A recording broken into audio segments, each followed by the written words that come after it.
Welcome back to the Michael Welch Podcast. We're going to hop right back into the 2023 college football season review.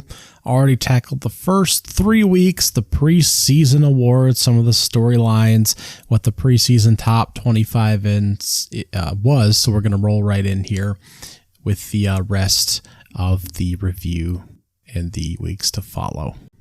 Week number 4 of the college football season.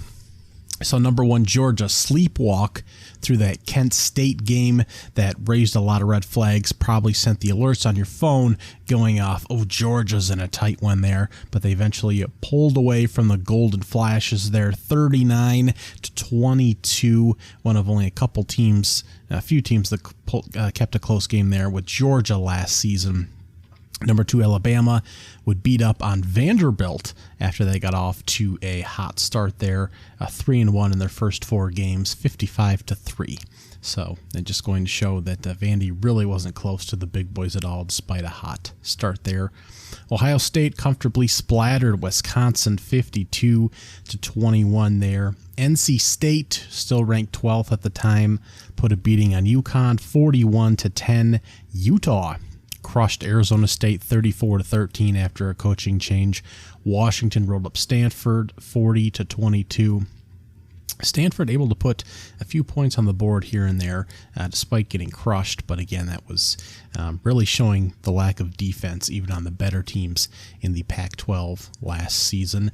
BYU still ranked at 19th, fended off Wyoming 38-24. Pittsburgh gave up a lot of points to Rhode Island in a 45-24 victory there.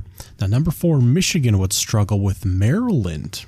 And that excellent pass defense, Blake Corum's 243 yards and 2 touchdowns on the ground would push through a 34-27 win after 31 combined points in the fourth quarter between the two teams.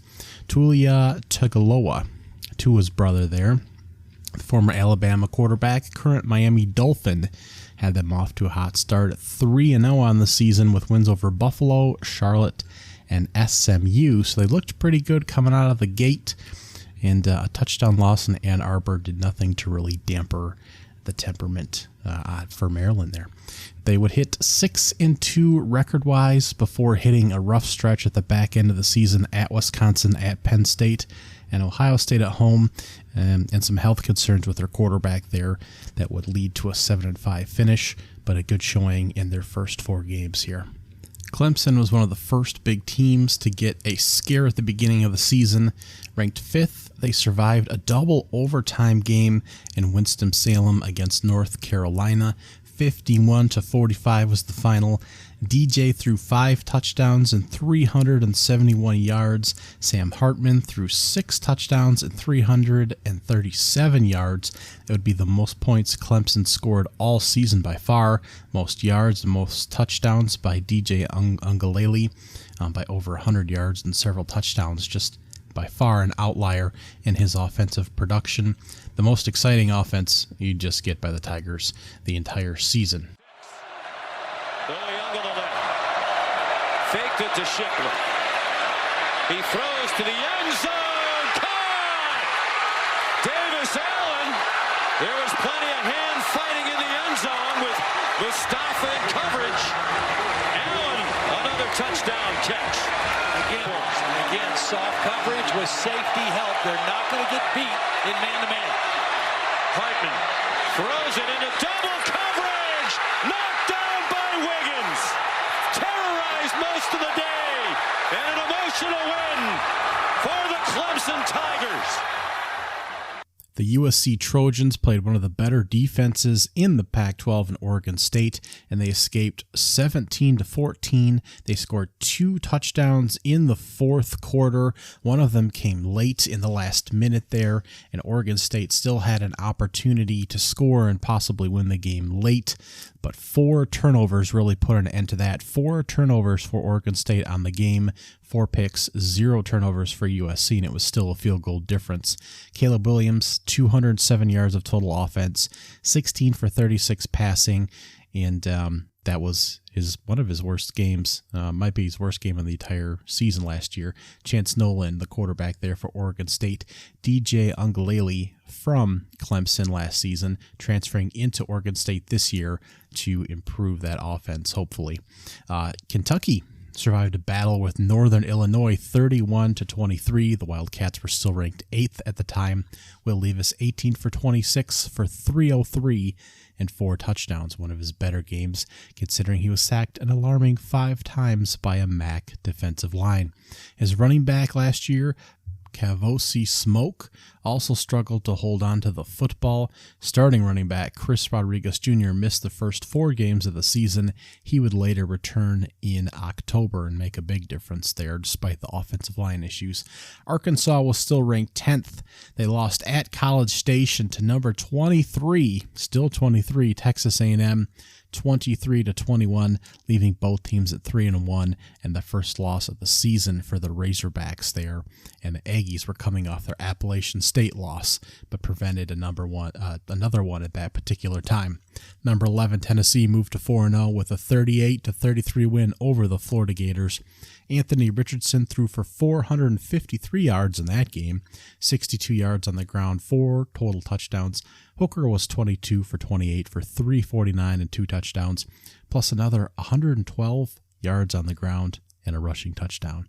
227 total rushing yards for the Vols, and absolutely devastating Florida Gators there. A sloppy game. 2 total turnovers on the game, 3 fumbles, a missed field goal. Both teams could really move the ball, but just a sloppy game there. Number 14, Penn State looks sluggish offensively, but pulled past Central Michigan, that feisty Chippewa team, 33-14. Both of CMU's touchdowns came in the second quarter. Penn State missed 2 field goals. Just a couple notes on that one. Oregon won on the road 44-41 over Washington State. Old Miss ranked 16th at the time, 35-27 over Tulsa. Tulsa always seems to cause a few disruptions, close games against higher competition. Number 17, Baylor beat Iowa State 31-24. Iowa State really struggled last year, but played a lot of teams very close. Now, Kansas State got a big one this week. They were unranked. They beat number 6 at the time, Oklahoma, 41-34 in Norman. Adrian Martinez had 4 rushing touchdowns. Obviously, the role of these two teams flipped as the year continued on there with the final results. Texas lost in Lubbock to Texas Tech in overtime, 37-34. A lot of 4th down conversions by Texas Tech, by a coach that believed in going for a lot of them. We'll probably see that again this season as well. Miami stunned 44. Oh God, I can't even get it out of my mouth. 45-31. The big loss to Middle Tennessee that really made ripples that particular week. They went down 17-3 in the first quarter. Van Dyke ended up getting benched. Defensive back DeCorian Patterson for Middle Tennessee would actually finish tied with Buffalo safety Marcus Fakwa with 7 picks on the season, so they did have a quality player in that back end there. But that's not the point. The point is they got absolutely torched, the Miami Hurricanes did at home, by a Middle Tennessee team that would finish middle of the pack in Conference USA. Just alarm bells going off all over for that team with a new coaching staff and turnover there. Notre Dame, the Fighting Irish, found a little offense against North Carolina, who was happy to give up points, in a 45-32 game at Chapel Hill as the Irish came away victors in that particular game. And we had a few surprises in the first third of the year here. Syracuse moved to 4-0 with a win against lowly Virginia, 22-20. TCU moved to 3-0. They'd already taken an early bye there, but they beat SMU, Sonny Dykes' former team there, 42-34. Kansas moved to 4-0 with a win over Duke, 35-27. Duke at the time undefeated going into that game. Minnesota moved to 4-0 with a 34-7 blowout of Michigan State. I do have here, so Boise State lost a shocker to UTEP, 27-10. Again, they were still figuring things out in the beginning third of the year here. They'll be more settled entering the 23-24 season. Tulane would lose to Southern Miss 27-24. That was the real anomaly they had last season. Of course, they were flipping around from 2 wins the year previous to already surpassing that early in the season, so the loss didn't necessarily stick out 4 games into the year. But in retrospect, after beating USC in a New Year's Six Bowl, that Southern Miss game stuck out as a weird anomaly loss after the full body work last year. Week number 5, Alabama pummeled number 20 Arkansas 49-26. Bryce Young went down after 7 of 13 passing for 173. We saw Jalen Milroe, who was 4 for 9 for 65 yards and a touchdown in his absence. He also had 91 yards and a rushing touchdown on the ground. Overall, the Tide really went with handoffs, 317 rushing yards and 5 rushing touchdowns to put away the Arkansas Razorbacks, who were not in the game at all. But Milroe was projected to be the quarterback of the future for the Tide, but that is certainly up in the air for this upcoming football season. Number 3, Ohio State pummeled Rutgers. Number 4, Michigan beat Iowa 27-14. Another strong defense there for the Wolverines. Blake Corum had 29 carries for 133 yards and a touchdown. Clemson beat number 10 NC State 30-20. I wish it was a little bit more of a ball game. DJ ran for 73 yards and 2 touchdowns. He threw for 209 and a touchdown.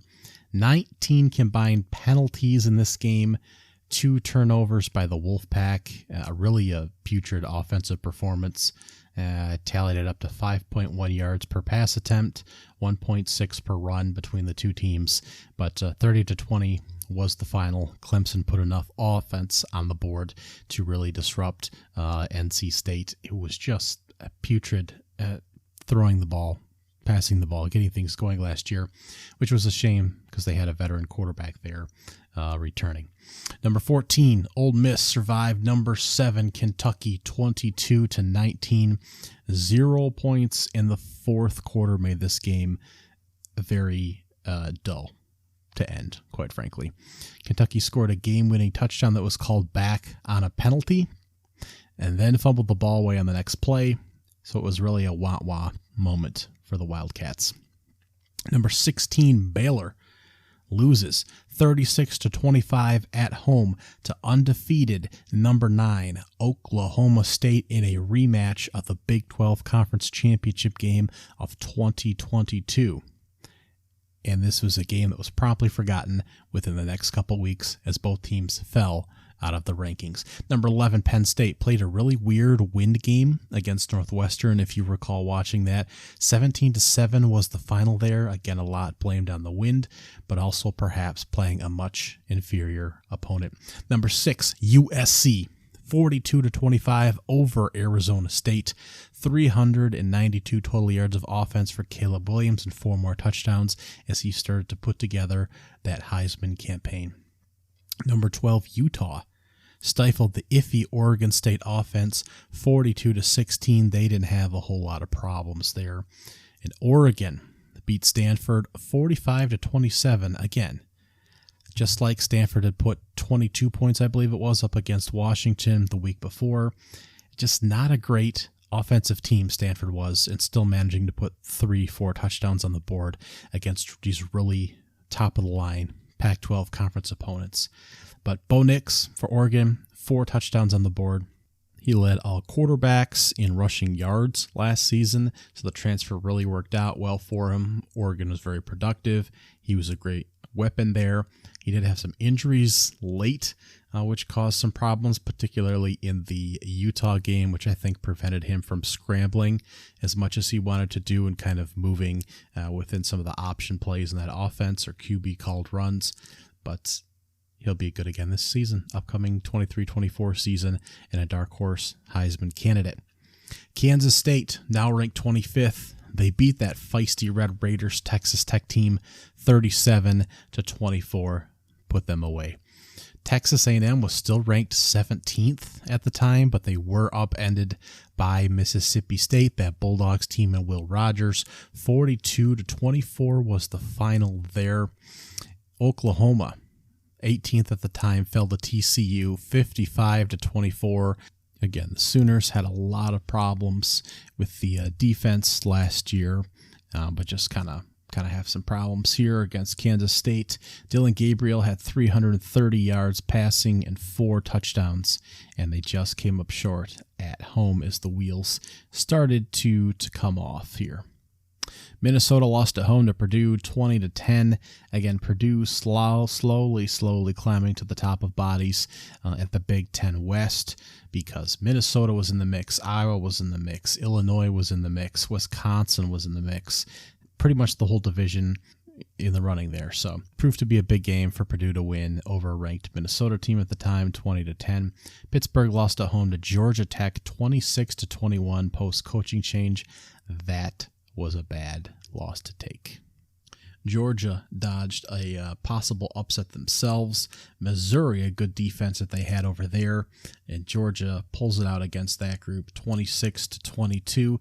They needed 2 touchdowns in the fourth quarter to pull the game out. Still kind of debated the autopsy on that game, whether Georgia slept walk through it or Missouri's defense was really that disruptive, and that's used even for projections looking forward into this 23-24 season. How good is Missouri going to be? Again, piloted and led by that defense more so than the offensive side of the football, but Georgia managed to pull it out in the end there. Another game that was sending off alerts around the college football landscape. Is Georgia going to lose this football game? Number 15, Washington went on the road and lost to an unranked UCLA team at the time, 40-32. The Bruins make up for a week early schedule, and he lost to Georgia State by moving to 5-0 and giving Washington its first loss. Now, this would be a kind of a big deal. Washington, USC, and Utah would all not play each other in the regular season last year. I take that back. Utah and USC played in the regular season. We'll get to that shortly here. But Washington didn't play either one of them, and then was left out of the Pac-12 championship game due to some tiebreakers. Had Washington not slipped up here per se against UCLA, they would have had a better chance, a better record, and actually made it into the Pac-12 conference championship game. But Washington has a legitimate gripe about not having a chance at a title and possibly a shot at a playoff spot last season. Some of the smaller conferences had big wins as well. Tulane quietly wins in overtime 27-24 over Houston to move the Cougars to 2-3, while the Green Wave moved to 5-0. Coastal Carolina moves to 5-0 after a 34-30 win over Georgia Southern. Grayson McCall throws a couple touchdowns in that game, which is notable only because he got that team into the rankings in 2020, 2 years previous, after a big season. 2021, they had a solid team as well, again led by the offense and a difference-making quarterback in McCall. They did well as last year as well, and he was banged up towards the back end of the year, made it back for the bowl game. This year, he's returning yet again for the Chanticleers there at Coastal Carolina. Just worth noting, they got off to a great start again last season. Back to the big boys, or mid boys. Syracuse moved to 5-0 with a 59-0 win over Wagner.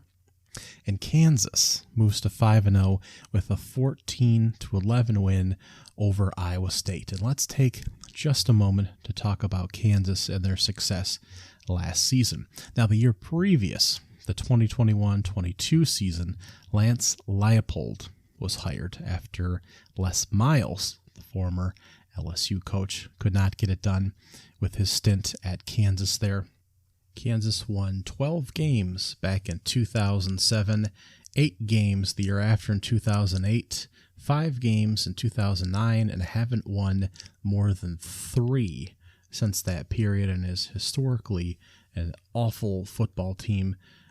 The 12-game 2007 season is only the second time in school history that they've won double-digit games, unless you want to count the 1905 season, in which case they have 3 seasons in which they've won double-digit football games. Success does not often come to that school. As far as the football field, Lance Leipold, a multi-time national championship winning coach at the lower level, was brought in to that school to help win some football games, and they actually went 2-1 in 2021, which was considered a huge success. They did manage to beat Texas 57-56 in a barn burner game there. I believe that went multiple overtimes. They did also win their opener against South Dakota as well. They were thumped in a lot of games, per usual, not something that they were unfamiliar with there, but they won their lost their last 2 games close against TCU and West Virginia by only a possession there. So they've started to improve throughout the back end of the season and won a couple games, which was great success. So to start last season, 5-0 was really amazing. It was in part because Jalen Daniels at quarterback was able to really push the offense and do some spectacular things. He'll probably be up there as far as talent at the quarterback position in the Big 12 opening this upcoming 23-24 season as well. One of the better quarterbacks in the league.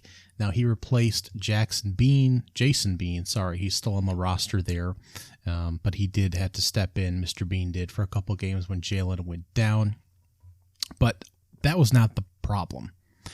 Jalen did raise the ceiling. Jason pulled it down a little bit, but the defense was ultimately the undoing for the team, which would finish 6-7 on the year. So the 5-0 start was great, but they started to come back down to earth, even as Jalen went down and missed a few games following this Week 5 game here, and Jason took over for a few games. But still, Jalen will be back this upcoming season, one of the better quarterbacks in the Big 12, and we'll see if that defense can kind of pick up and do some more fun things for the Jayhawks. But the schedule's going to be tough.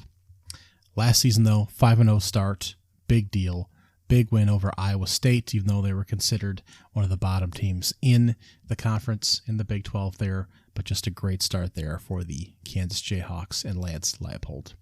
LSU also grabbed a big win there over Auburn to move to 4-1 with a 21-17 win behind their quarterback, Jaden Daniels.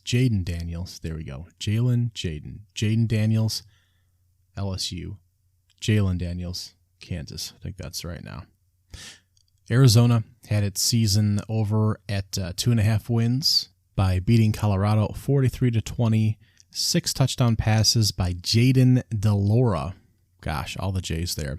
But 6 touchdown passes for him tied a school record for Arizona touchdown passes in a game. Duggan. Pressure coming. He saw it. He releases into the end zone.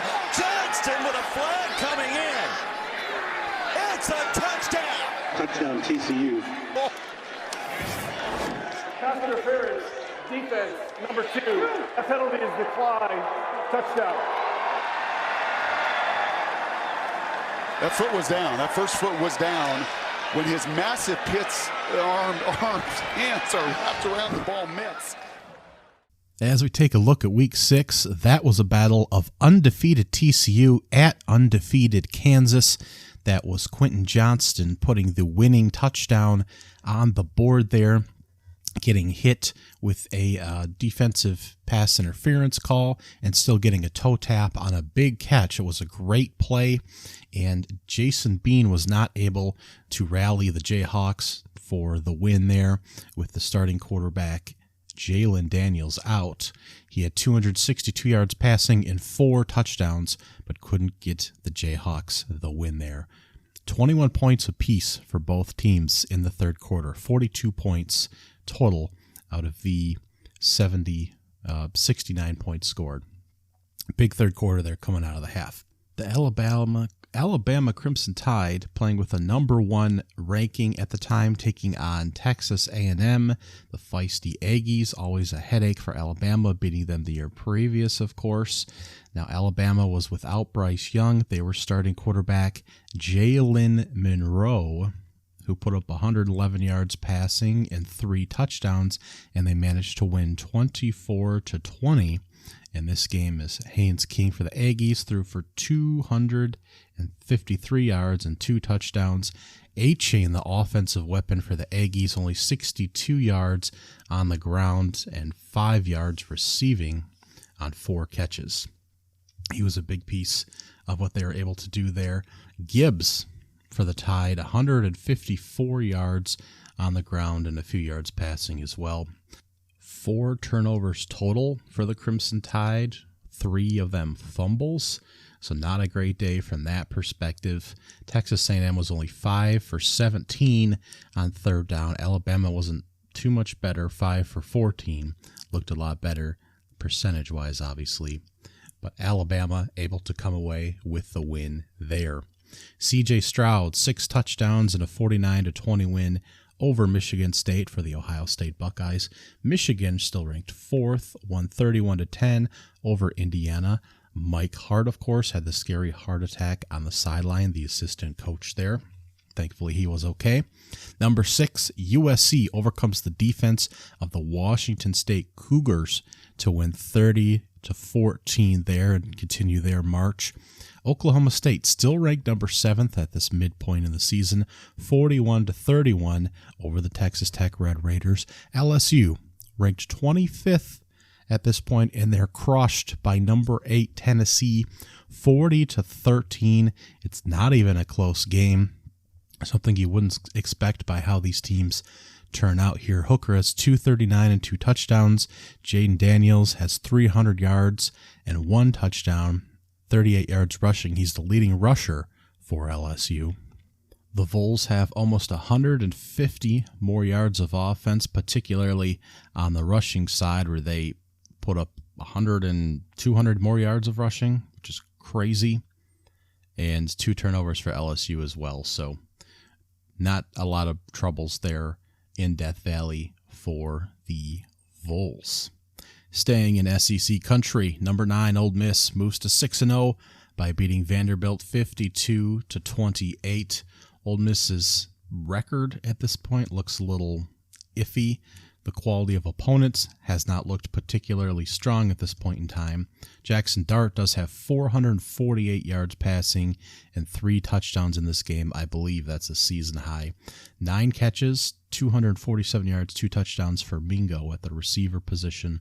Swan has taken over at quarterback for Vanderbilt. He'd hold that for the rest of the year at this point, I do believe, after a couple different quarterbacks competing for that starting position. 281 yards and 2 touchdowns for that gentleman. McGowan at receiver, 7 catches for 104 yards and a touchdown in that particular game. Ole Miss at this point had wins over Troy, Central Arkansas, Georgia Tech, Tulsa, Kentucky, who was ranked at the time, and Vanderbilt. So it was still a little doubtful as to whether or not this team would really compete in the division here, especially with Alabama holding down that number 1 spot. Although maybe they were better than LSU, who was crushed there by Tennessee. So lots of questions about who was next up in the SEC behind Georgia and Alabama. Perhaps Tennessee really was the 3rd best team. But still, a lot of places not set yet at the halfway point here that would later come into fruition in the back half of the season. Number 18, UCLA, stays undefeated by beating number 11, Utah, 42-32. Utah moves to 4-2 after the Week 1 Florida loss there. A little bit surprising, as we know Utah is the better rounded out team on the season. DTR, Thompson Robinson, 299 yards and 4 touchdowns at the quarterback position for the Bruins. Charbonnet, 22 attempts for 198 yards and a touchdown as well. Great job on the offense there. Cam Rising struggles a little bit in this ball game. Kentucky, who is ranked 13th, loses at home to South Carolina, 24-14, their 2nd loss in a row. NC State wins 19-17 over Florida State, and they move to 5-1 despite their offense looking really questionable for a good chunk of the first half of the season, and that would linger as well. And Florida State, man, who looked great to start the season, just taking a tough loss in a low-scoring affair there. Leary only 130 yards passing and a touchdown at the quarterback position. Travis 181 and a touchdown in a low-scoring slugfest. Florida State does not score in the second half. NC State scores 16 in the second half, and it's just a tale of two halves, I guess, in a low-scoring affair here. This would be part of Florida State's 3-game losing streak in the middle of the season, and those are their only losses in the very middle of the season. A tough 3-loss skid. Number 20, Kansas State wins 10-9 over Iowa State, in which the Cyclones kept every game ugly for the most part last season. Notre Dame stays above 500 by beating number 16 BYU 28-20. Washington, ranked 21st, lost 45-38 to Arizona State. Another tough beat there. And the Sun Devils able to keep things feisty, picking up a big win despite the coaching change. They have almost 100 fewer yards of offense, but are able to get the win. 3 touchdowns by Bourget at quarterback position after a change there. Emory Jones, I'm not sure if he's hurt or goes down, but a quarterback change there does make a difference. Penix Jr., 33 for 53 passing, 311, and an interception as they just struggle to stop the Sun Devils, who are 9 for 13 on third down. Again, that third down conversion defense for Washington, one of the worst in the country last season. And although they're 7 for 14 themselves and put up a ton of yards, just a ton of yards, they just, a touchdown difference. Forks are able to get one more on the board there. The Sun Devils, forks up. Good win there as they move to 2-4 and knock the Huskies to 5-2. The Oregon Ducks, at ranked 12th, do beat Arizona 49-20 as they continue to whip up into a powerhouse here. They move to 5-1 and move Arizona to 3-4. But the other 2 notable games here are unranked North Carolina and Miami playing. UNC wins that one 27-24 in the battle of 2 teams that were thought to possibly compete with Clemson for the ACC title last season. Obviously, we know that is not the case. Tyler Van Dyke throws for 496 yards and 3 touchdowns in the loss, while Drake May throws for 309 and 2 touchdowns. And that moves the Hurricanes to 2-3 and UNC to 5-1, and what is otherwise a footnote game in last season's repertoire. Also, the Red River rivalry game was in Week 6. 49-0 was the win for Texas, a game that will of course be a big deal as it's mentioned next year around that time, or revisited when talking about either of these teams. But 49-0, Texas just blew the doors off Oklahoma. Dylan Gabriel was out injured. That clearly made a difference in how the offense was able to operate, and the defense really struggled last year, despite the fact that new head coach Brent Venables is a defensive mastermind from Clemson there. Just a lot of struggles, and the stats just look horrific. But 49-0 was the Red River rivalry game. It was over early and moved Oklahoma, who was a preseason again, top 10 team, to 3-3 on the season. Now, Week 7 was a banger week. This is a big one. This was an impactful week, and it started with number 6 Tennessee beating number 3 Alabama 52-49 in a back and forth football game that ultimately put Tennessee in position to knock through a field goal and win this game, as most of us remember. Of course, prior to that, Tennessee did hurt itself. There was a fumble on a handoff that gave Tennessee an opportunity for a scoop and score to keep them in the football game. Defense really came at a premium. Alabama had 31 first downs. They were 6 for 13 on third down. They had 569 yards of total offense. Bryce Young was 35 for 52 passing for 455 yards and a couple touchdowns. Gibbs had 103 yards and 3 touchdowns on the ground. Tennessee was 5 for 10 on third, 29 first downs. Hooker, 21 for 30 for 385 yards and 5 touchdown passes there. All 5 going to Jalen Hyatt, who's now in the NFL. 207 yards and 5 touchdowns on 6 catches for that young man. Stepping up for Cedric Tillman, who was injured just earlier in the season. He was supposed to be an all-SEC player, and of course noted as a big injury loss for the Vols, but still stepping into that spot was Hyatt and Brew McCoy as well, who was not as productive for this game.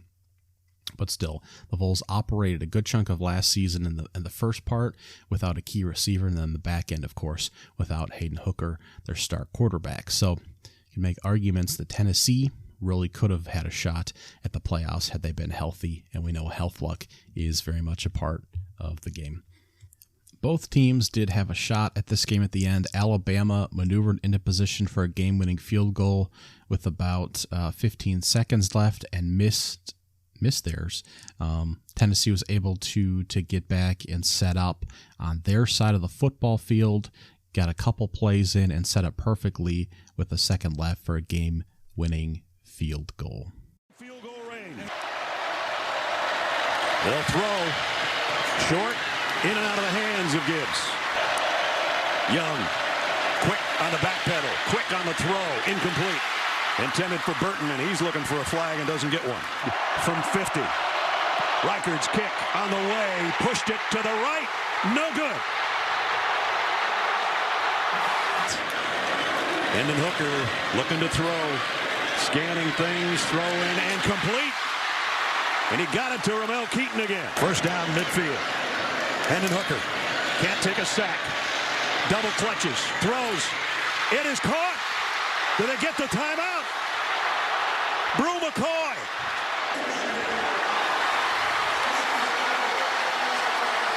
Yes. Down, there's 2 seconds left. From 40. On the way, a knuckleball. He got it.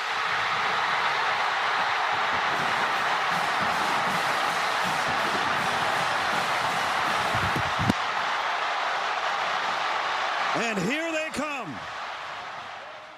Michigan played what was supposed to be a really tough matchup against Penn State in a 5-10 battle. They led 16-14 at the half, ultimately won 41-17. They rolled up a massive amount of yardage, 418 on the ground in this one, as Penn State's defensive front just could not slow down. Edwards, 16 attempts, 173 yards, and 2 touchdowns in this one. Both backs went absolutely wild. And we'll see if Penn State can kind of shore up that defensive line this upcoming season to prevent that. Number 20, Utah, 43-42 over number 7, USC. A 2-point conversion by Cam Rising is what put this one over the top. USC was pushed to 6-1. And, of course, Utah already taking 2 losses there, moved their record to 5-2 for the Utah Utes in a big action-packed game there. Rising 415 yards and 2 touchdowns, 11 carries officially on the tally, but 60 yards and 3 touchdowns rushing, led the team in rushing. Kincaid, the superstar tight end, 15 catches for 217 yards. Caleb Williams, 381 yards passing and 5 touchdowns in the ball game. Rising is in!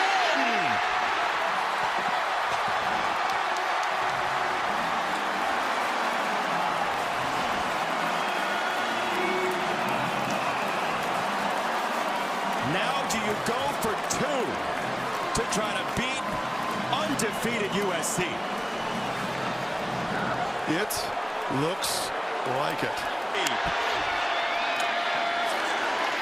Rising up the middle. He's in. Utah leads. Oklahoma, after getting torched in the Red River rivalry, is able to beat number 19 Texas 52-42, further continuing the downward spiral for the Jayhawks there. Unfortunately, Kentucky bounces back and beats Mississippi State 27-17 as the middle class of the SEC continues to beat on each other there. Syracuse stays undefeated by beating number 15 NC State 24-9 as the offense continues to struggle for the Wolfpack. Ole Miss stays undefeated by beating Auburn 48-34. Texas survives its slog with Iowa State 24-21. Xavier Hutchinson, the superstar wide receiver, no joke for the Cyclones. He really just took, for any individual team, if you look at their wide receiver groups, he by far took the highest volume of catches, more so than any individual on any single team. He was the entire wide receiver core for that team. Xavier Hutchinson was so important for the Cyclones there. And he dropped the potential game-winning touchdown late in that game. I don't think it was talked about enough. He backpedaling towards an open end zone and just dropped the pass. They could have potentially beaten Texas. They could have had a drive, had opportunity for a drive to score a game-winning touchdown, but it would have given Iowa State the lead late, and they just blew it there. Illinois was ranked 24th. They moved to 6-1, beating Minnesota 26-14. James Madison made it up 25 in the rankings. Don't forget that.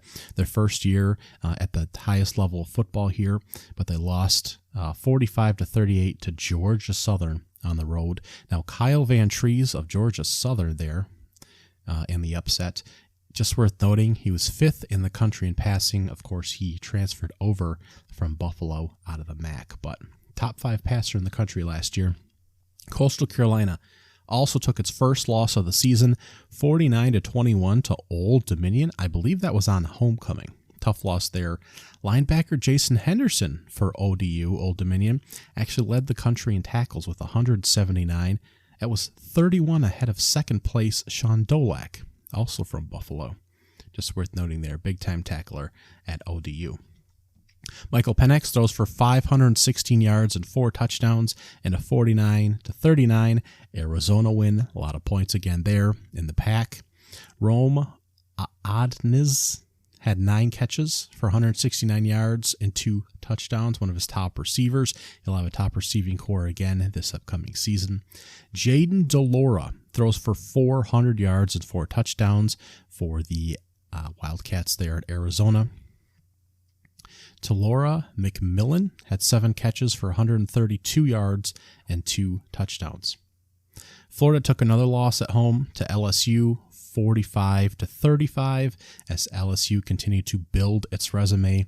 Notre Dame lost a stinking stunner to Stanford, 16-14. This coming in just a few weeks after the Marshall loss, continuing to build a lot of resentment against Brian Kelly and a lot of questions still in that Notre Dame program. And North Carolina held on to beat Duke 38-35 in a great rivalry game that came right down to the wire. Here's May, pressure coming, going to turn, throw toward Green! Touchdown, Carolina! And Jaquez Moore in the backfield with Riley Leonard. Leonard up in the pocket, going to take a deep shot, and it is caught behind the traffic. A great grab by Jordan Moore at the Carolina 47. Leonard again, a 2-by-2 look. Going to throw, batted around, and intercepted. Will Hardy has come up with the deflection to end the game. A game-winning touchdown there with 18 seconds left for North Carolina. Drake May has 380 yards passing and 3 touchdowns. Josh Downs, his top receiver, 8 catches for 115 yards. May also leads the team in rushing with 70 yards. Riley Leonard, great quarterback, underappreciated there, Duke, 245 yards and a touchdown, 130 yards on the ground and a rushing touchdown of his own. He'll return this upcoming season. Now, Week 8 had a couple bigger results, but Week 9 is really where it's at. So Week 8, number 2 Ohio State had no problem with Iowa, 54-10. Tennessee, who had made it up to number 3 in the rankings, crushed UT Martin 65-24 in a late non-conference game as the benches cleared there. Number 5 Clemson now played number 14 Syracuse in a battle of unbeatens. They ultimately won the game 27-21 in a terribly frustrating game for the Qs. They had several opportunities to win this game. Clemson turned the ball over 4 times. Cade Klubnik, the top recruit, came in for DJ Ungalele, who had 3 turnovers, 4 total on the game for Clemson, who looked pretty awful. Will Shipley carried the load for the offense, 172 yards and 2 touchdowns, as the Tigers ended up rolling 200 more yards of total offense out onto the field. But Syracuse was held to a 3-for-11 third down conversion rate and just couldn't quite win this game, driving down late and had a turnover. Just not a great finish there for the Syracuse Orangemen, who certainly had a shot to pull a major upset. 35 seconds to go. Gadsden has it. 30-yard line. Stop running. 1st and 10, Syracuse. Schrader throws into traffic and intercepted. R.J. Mickens seals the victory for Clemson. Alabama took down Mississippi State. MSU had 10 penalties. They were 7 for 22 on third down, yet they managed a few more yards of offense than the Tide, although both were under 300 total yards of offense. So just a real gritty battle there where Alabama was able to overcome Mississippi State there and convert when they needed to and put points on the board. LSU beat number 7 Ole Miss 45-20. Again, LSU unranked at this point, but took down the Runnin' Rebels, their first loss of the season, and a big feather in the cap of LSU after the Florida loss the previous week, and they moved to 6-2. Jaden Daniels, a big day on the ground, 121 yards and 3 touchdowns to go with 248 passing and 2 touchdowns, one of his biggest games of the season. Now, number 8 TCU, all the way up there in the rankings, played number 17 Kansas State in that first game they would play on the season besides the conference championship game, and TCU pulled this one out 38-28 in the initial meeting. Number 10 Oregon beat number 9 UCLA 45-30. This would have been a much bigger game in retrospect, but the Ducks scored on their first 7 drives, 6 touchdowns and a field goal, and UCLA couldn't quite keep up with that pace of offense, and that was really the difference in this game, as again, Pac-12 defenses in general across the board at that upper level really struggled last season, and that was really the only difference in this football game.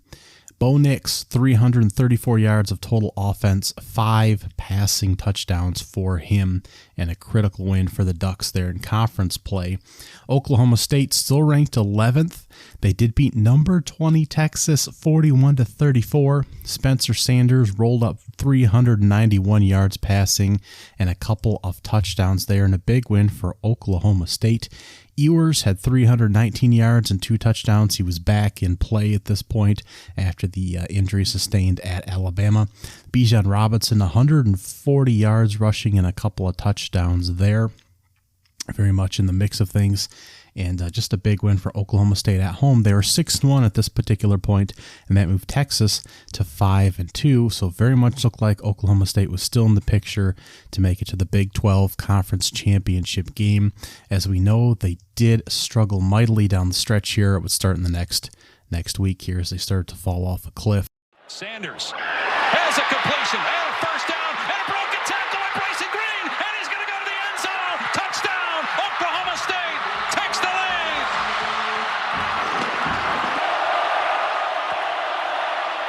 from the pocket. Throws a lob downfield. It's picked off at the 42-yard line. Jason Taylor with his second interception of the game. Texas A&M loses 30-34 at South Carolina. Just notable because this moved the Aggies to 3-4 and South Carolina to 5-2. Now South Carolina led 17-0 after the first quarter. The game started with the Gamecocks returning the opening kick touchdown, 100 yards. To return the ball 100 yards for a touchdown. There we go. And the special teams group there under Pete Lembo was one of the best in the country. I believe he won an award for that, or was at least nominated. And just a great group there for South Carolina on special teams, and a great win as Texas A&M moved under 500 after being ranked so highly in the preseason.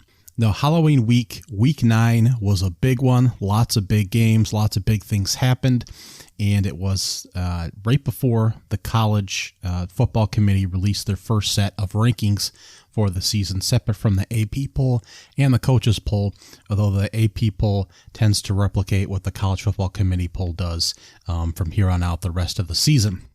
Now, number 1, Georgia beat Florida 42-20 in the greatest outdoor cocktail party. Not much of a battle there. Stetson Bennett, 316 and 2 touchdowns. Bowers, 5 catches for 154 yards and a touchdown, the greatest tight end at the position there. Anthony Richardson actually put up 271 yards passing in the game. And Georgia had 3 turnovers, but Florida still couldn't do anything with them and were just crushed in this game. They were now 4-4 on the season. Number 2, Ohio State overcame number 13, Penn State. The Buckeyes outscored the Nittany Lions 28-17 in the fourth quarter alone to pull it out 44-31 overall. They had a more difficult time than the Wolverines did there, but it was a road game for them. C.J. Stroud, 354 yards, only 1 touchdown. Marvin Harris Jr., 10 grabs for 185 yards. Sean Clifford had another great throwing game, 371 yards and 3 touchdowns for him. Washington at the receiving position, 11 catches for 179 and a touchdown as they had to throw to stay in the ball game. But ultimately, Ohio State with the big one there. 4 turnovers by Penn State in this game certainly did not help them out at all. The Buckeyes would finish the season with both Marvin Harrison Jr. and Ibuka top in most receiving statistical categories. Harrison Jr. would be 6th in total receiving yards with 1,263 and 4th in touchdowns with 14. Ibuka would be 9th in receiving yards and 13th in touchdowns received. So 2 top receivers there. No doubt they'll be back up there again in this upcoming season. Number 3, Tennessee crushed number 19, Kentucky 44-6. And you'll see that made waves, obviously, with the college football playoff committee moving them up quite a few spots. Hooker, 245 yards, 3 touchdowns. Hyatt, 138 and 2 touchdowns on 5 catches. Number 4, Michigan destroyed its rival Michigan State 29-7. Number 8, Oregon started slow, but Bo Nix fired up for 6 touchdowns and a 42-24 California win. Now, number 7, TCU beat West Virginia 41-31. Duggan put up 341 yards, 3 touchdowns, and West Virginia and JT Daniels fall to 3-5 on the season. You could see things obviously were going south for that particular team, and a bowl game berth was going to be in question there. But TCU went from unranked to a top 10 team and continued to win. USC held on to the 10th spot and fought off Arizona 45-37. Caleb Williams did not have his top 2 receivers, including Jordan Addison, and still put up 411 yards and 5 touchdowns.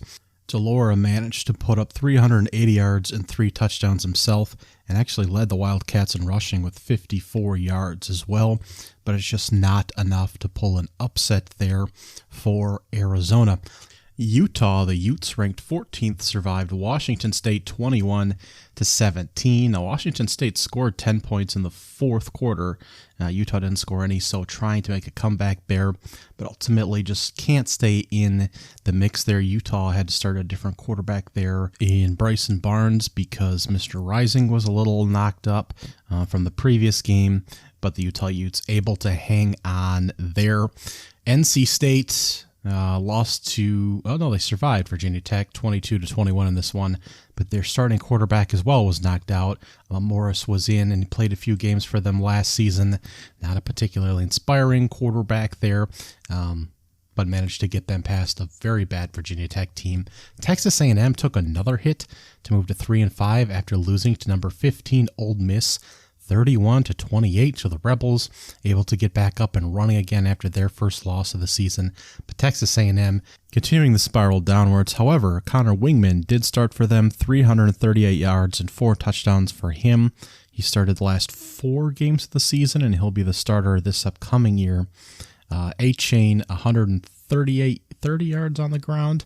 Again, one of the most productive playmakers for them there. Jackson Dart, 3 touchdowns. Judkins, the running back, 205 yards and a touchdown, and a big win on the road there for the Rebels. Now, Notre Dame took another bite out of Syracuse, giving them their second loss of the year, moving them to 6-2. They would finish 7-6 overall after the hot start. Really went downhill after the Clemson game. They're still ranked 16th at the time, but they'd go on a downward spiral. Notre Dame currently unranked, but would obviously move their way back into the standings. Not a great football game. Drew Payne completed 9 of his passing attempts as he took over a quarterback for Notre Dame. We had a backup in for Syracuse at the position. Just not a great ball game overall, but a big swing in where these two teams would end up. Number 20, Cincinnati loses 25-21 to Central Florida, moving both programs to 6-2. Obviously, the Knights would end up going to the conference championship game, so a big swing in the conference there and where things were headed.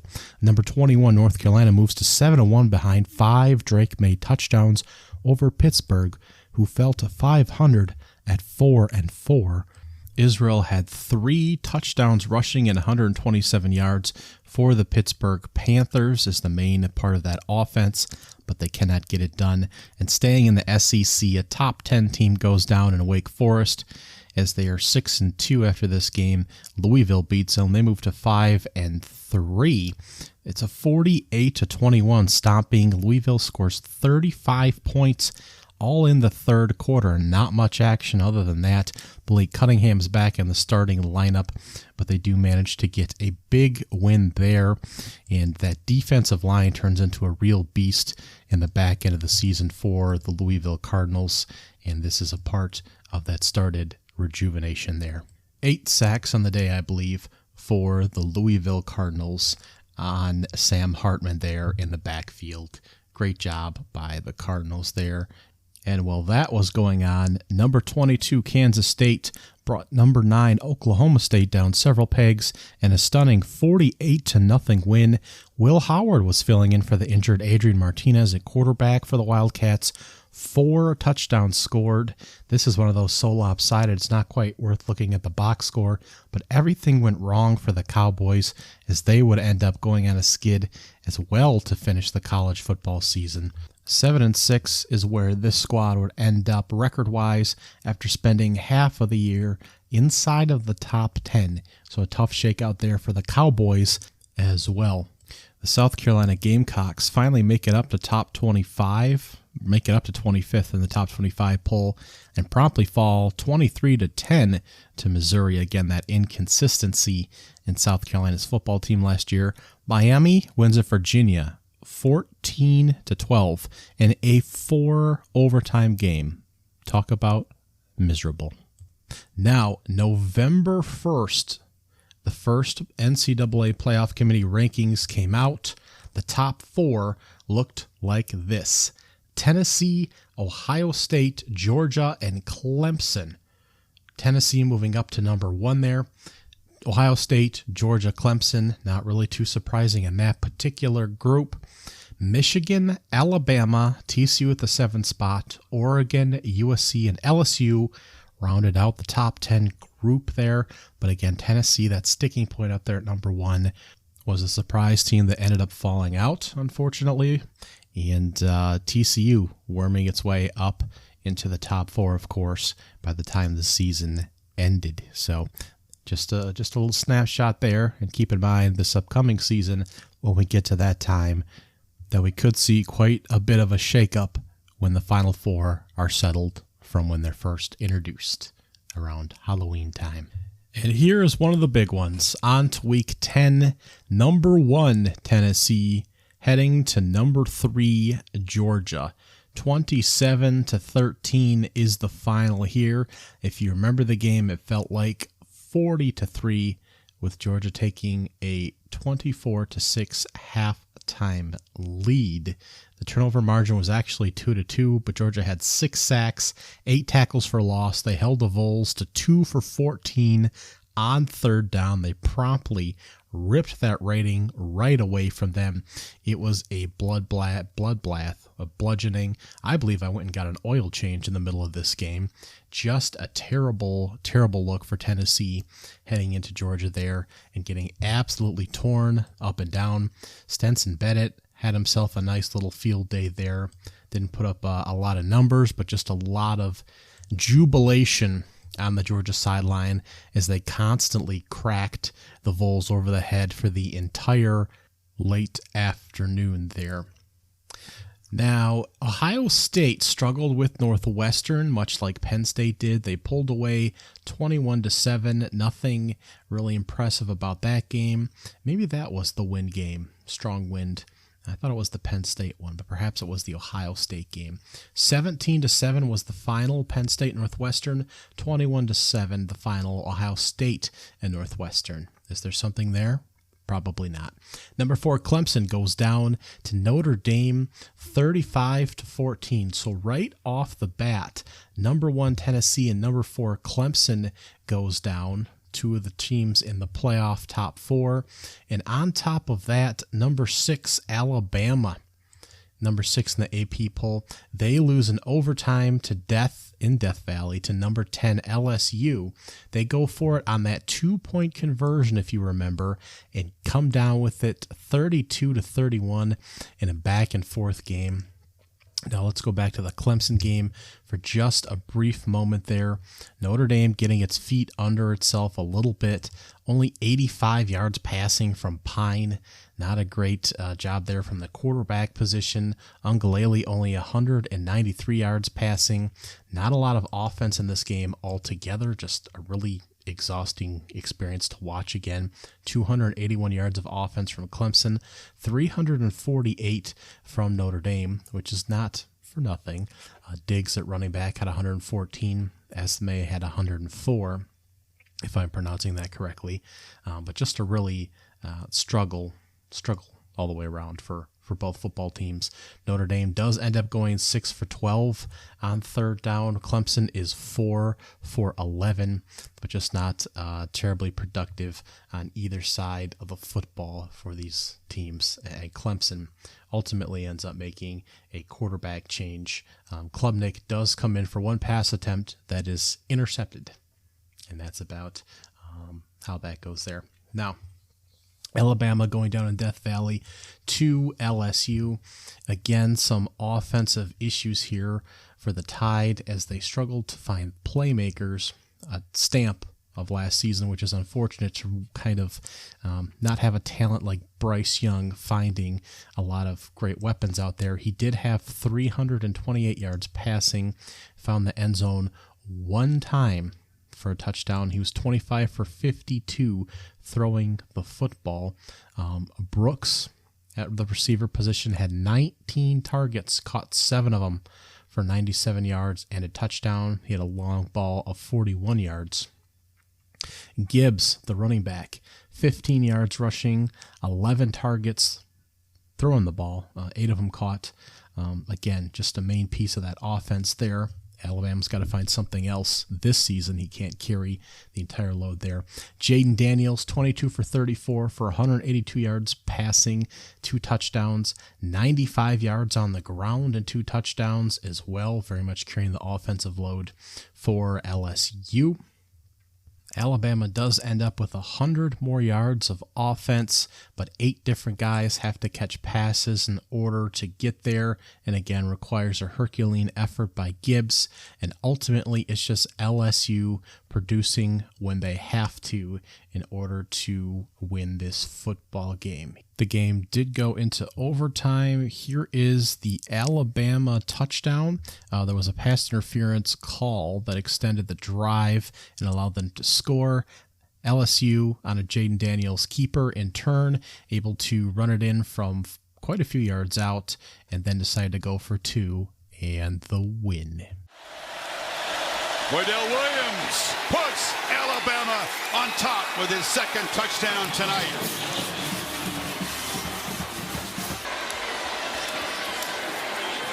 Keeper escapes, makes a cut. Daniels in space. He'll score!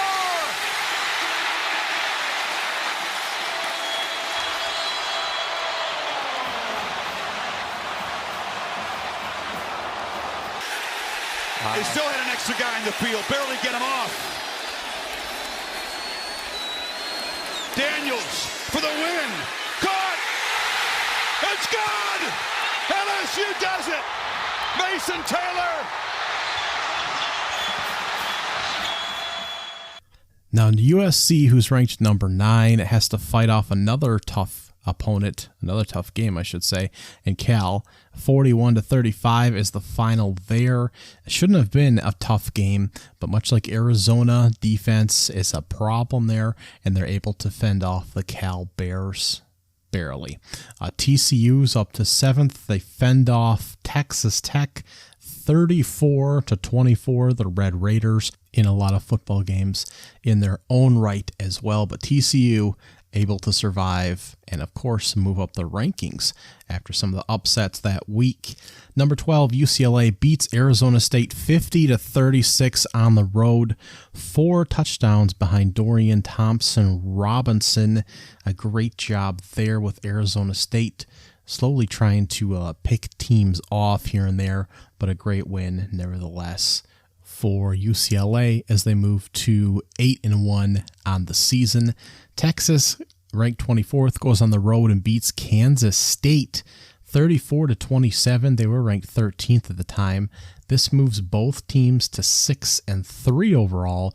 Martinez has 329 yards passing and 2 touchdowns, a rarity for him to throw quite like that. Quinn Ewers, less than 200 yards, couple touchdowns. Bijan Robinson has 209 yards on the ground, though, doing what he does best, and a great win on the road for Texas, who scores a majority of their points in the first half. Only 3 second-half points as they're able to hold on in Manhattan. Kansas there. Pittsburgh beats Syracuse 19-9, further continuing the spiral there for the Qs, with a couple of middling teams battling in the ACC at that particular point. Oklahoma State loses 37-16 to Kansas. A rough go there. NC State beats Wake Forest 30-21. Wake Forest is ranked 21st. NC State 22nd at this particular time. Florida State houses in-state rival Miami 45-30. Just a destructive performance as Miami continues a rough debut season for Mario Cristobal here. It is just a devastation. A backup quarterback in, 37 yards passing. Jordan Travis, 202 yards passing and 3 touchdowns. Just a rough go for Miami, who only manages a very, very sad 188 yards of total offense as the Seminoles more than double up on them. And very, very happy times for Florida State, who gets out of a 3-game skid and finishes on a high note on the season, winning the rest of their games the rest of the way. Washington, who's unranked at this time, beats Oregon State 24-21 on a last-minute field goal. They would find themselves back in the rankings. Of course, they did not manage to get back into the Pac-12 Conference Championship game, but they would not lose again. But somebody had to pick two of the best three teams to make it in. They did not play Utah or USC, just a tough go there and a non-round robin conference. And occasionally you get these weird things that happen. But they managed to beat the Beavers 24-21. And Oregon State doesn't get a chance to beat any of the top competitors. USC, UCLA, Washington, Oregon. They get a shot at a few of them, I should say, but doesn't manage to beat any of them. They fall to 6-3. Washington up to 7-2. Only one touchdown from Penix, but 398 yards passing in the game. All three timeouts to work with. Plenty of time on the clock, as Dre indicated. Odunze with a spin move. Close to another Huskies first down. Wright missed a tackle. The 25 team, according to the college football playoff poll, will find their way back in those rankings next Tuesday night. A lot on the line in these final seconds. Davis is open and a diving grab. That'll be enough for a first down. Henry on the way, and it's good. Week 11 out, we are in the home stretch. Georgia is ranked number 1 again. They head to Starksville, Mississippi, and punch out the MSU Bulldogs 45-19. Not a lot of problems there as they take care of business, shutting down Will Rogers, who still gets off 263 yards passing, but is not nearly as productive as usually is. Stetson Bennett, on the other hand, 289 and 3 passing touchdowns, and able to take down the Bulldogs at home. TCU notches one of its biggest wins of the season. They moved to 10-0 by beating Texas 17-10, and this moves Texas to 6-4 on the year at this particular point. Again, not a lot from the quarterbacks. 123 and a touchdown from Duggins, 171 from Quinn Ewers. He starts to get a little pushback in the media that he's not attempting enough, putting enough effort into his passes, I should say. And he starts to get a rough narrative. He's 17 for 39 in this ball game and has an interception. And as much hype as he's getting this upcoming year, the 23-24 season, just remember that things got a little weird at the end of last year. Coming back from his injury, where his effort was questioned a little bit in the media. We'll see how things go, as they are the prohibitive favorite this upcoming season. But they did lose at home to TCU and fell to 6-4. The Horned Frogs making their run in their way towards the college football playoffs. Less than 500 combined yards between these two teams. 199 for Texas and 290 for TCU. Just an ugly sloth of a game, if that's an adjective to describe it. Number 25, Washington, back in the rankings. They beat number 6, Oregon, on the road in Eugene, 37-34. This was a big game for them. 408 yards passing for Penix Jr., 2 touchdowns, 280 yards throwing, and 2 touchdowns for Bo Nix. He also Scooby-Doo's runs for 59 yards and a touchdown as well. These teams combined for over 1,100 yards of total offense, but it is indeed Washington that goes on the road and grabs a very big win here. Washington's only 5 for 9 on third down. They pick up 24 first downs, and it's just nonstop points here. 9.1 yards per attempt here. Oregon, on the other hand, 7 for 14 on third down. They do go for fourth downs 4 times, 3 for 4 converting, 32 first downs, just nonstop offense all over this ball game. No turnovers on either side. Penalties are relatively low, 12 combined, so it's not out of this world like some of these games are. And just an offensive explosion like you would expect from some of these Pac-12 teams. Number 7, LSU beat Arkansas 13-0 on the road to continue their march there in a low-scoring affair to the SEC championship game. Made sure not to fall off the horse there after beating Alabama. And Alabama themselves dropped to number 9. And they played a tough game in Ole Miss on the road, number 11, and survived another close game, 30-24, managed to hang in there. But again, Alabama playing a lot of close games last year, got nipped a couple times, managed to survive that one. Alabama 28. And it's Judkins again. And he's still going. Inside the 15-yard line. 10. Dart. No, it's not working. Dropped at the 20. Yeah, they're ready for that, aren't they? Byron Young. So Alabama's been in 4 of these games, right? Last play.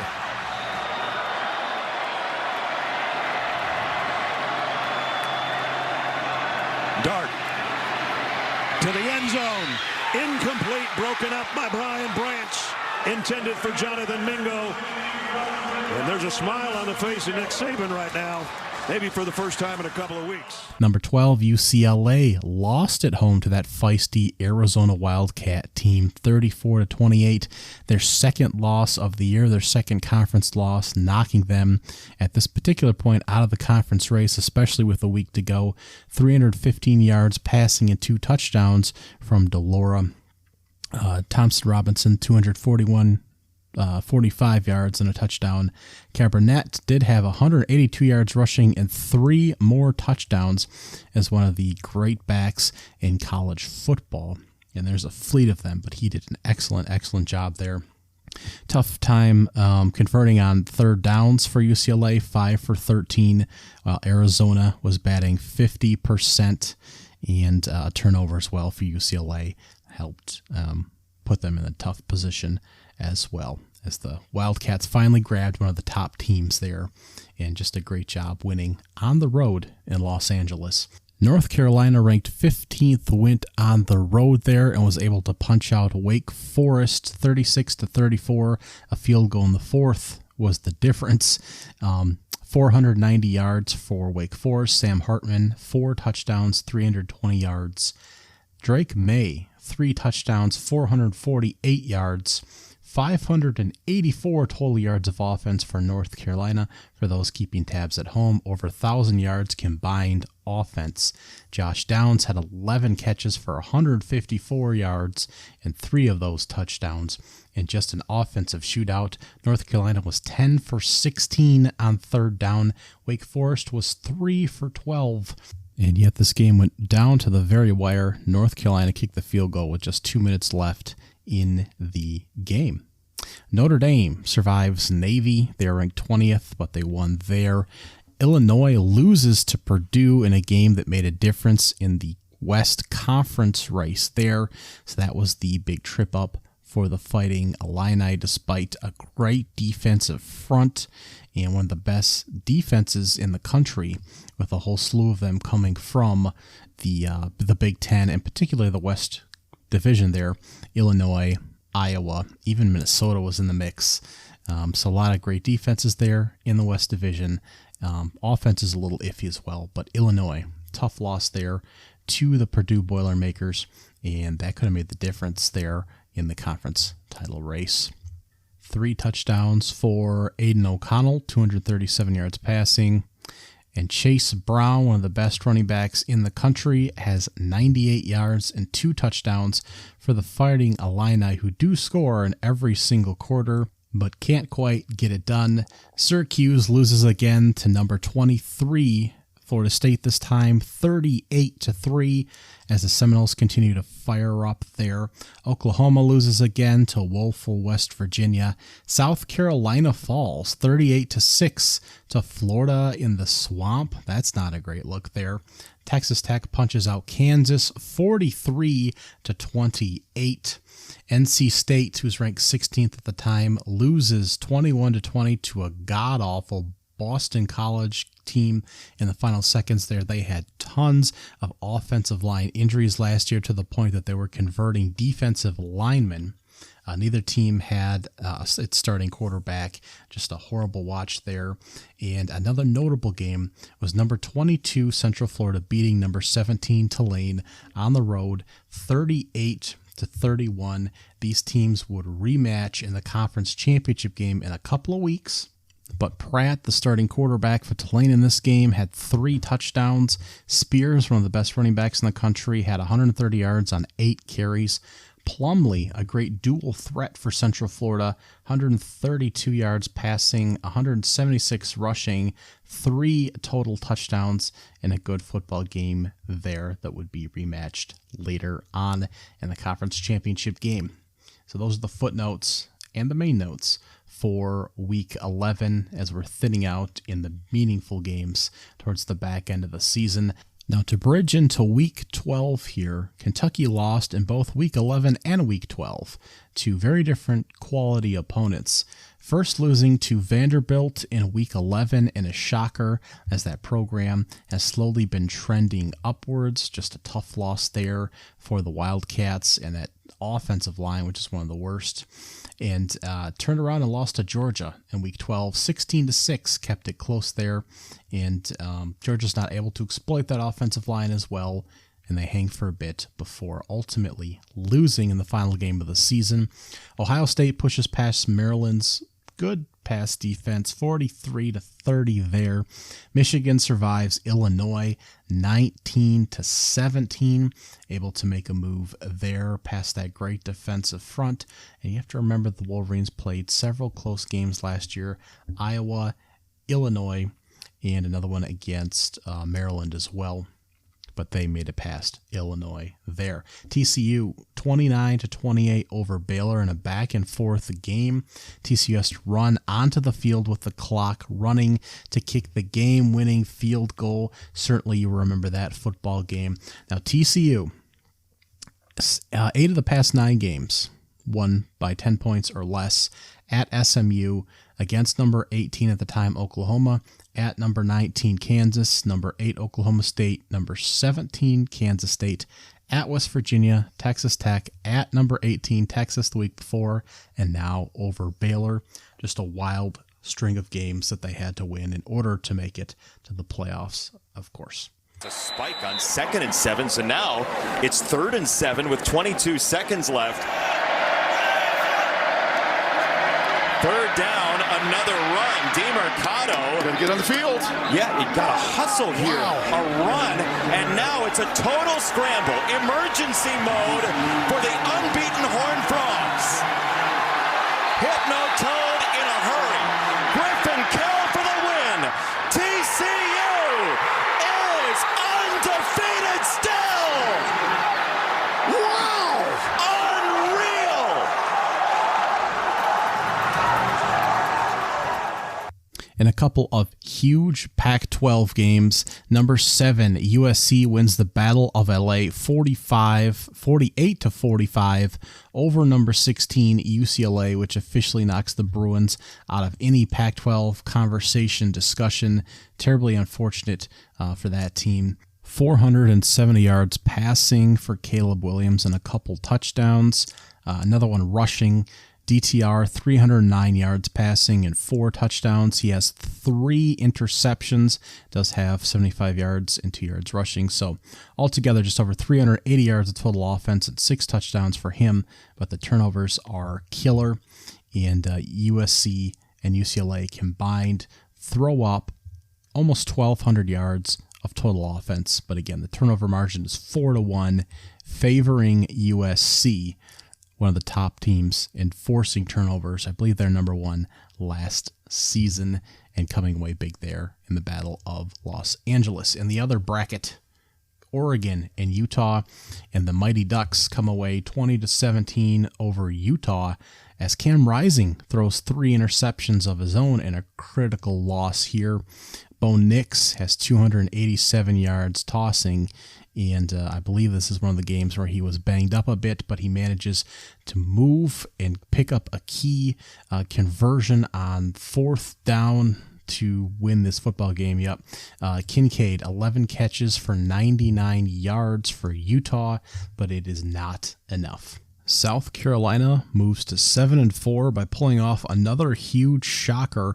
Spencer Rattler, 438 yards passing and 6 touchdowns as they upset Tennessee 63-38 in a thumping beatdown.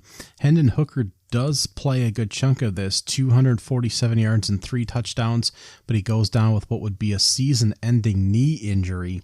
And back-to-back wins, Clemson and Tennessee for South Carolina after an up-and-down season, mostly down, and all of a sudden Tennessee just shooting straight down to 0, and a very devastating loss here, just complete destruction at the hands of the Gamecocks. North Carolina is ranked 13th. They take a brutal loss at home to Georgia Tech again.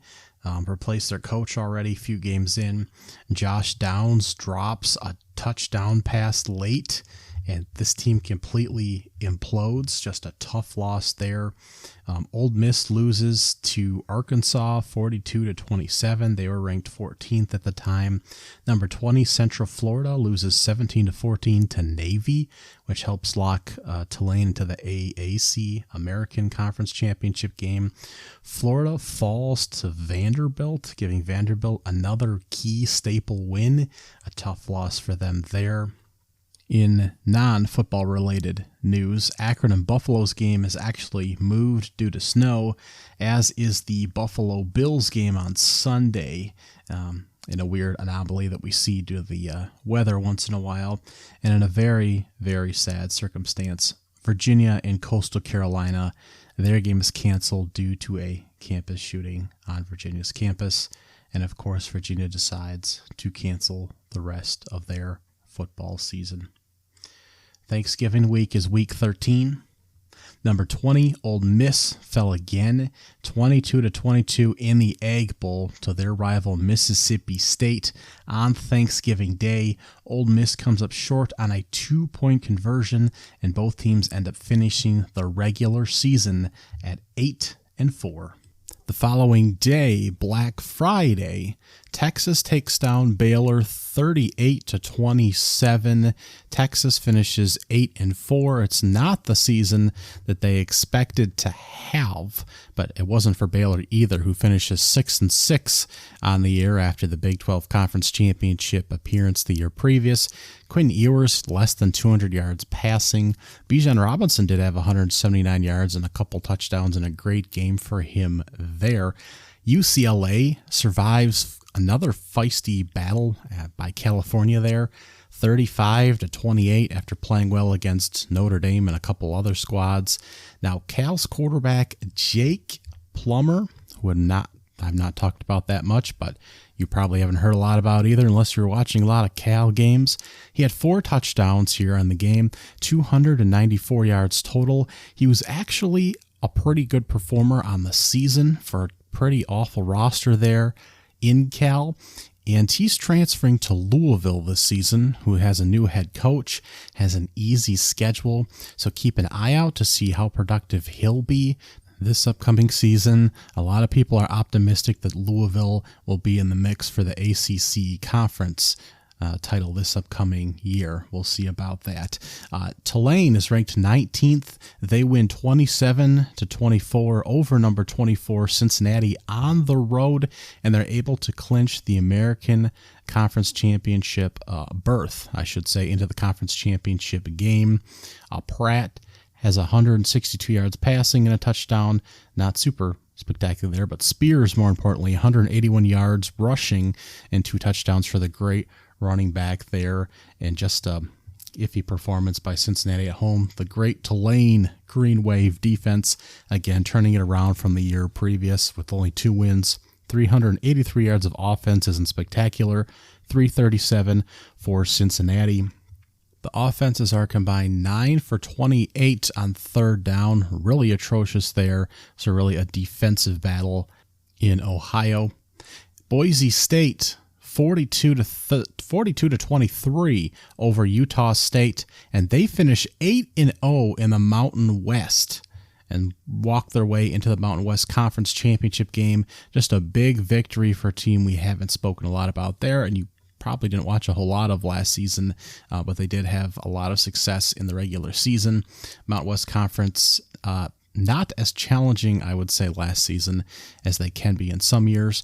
And NC State wins in Chapel Hill, North Carolina in double overtime, 30-27 over number 17, North Carolina, dealing another blow after the Georgia Tech loss.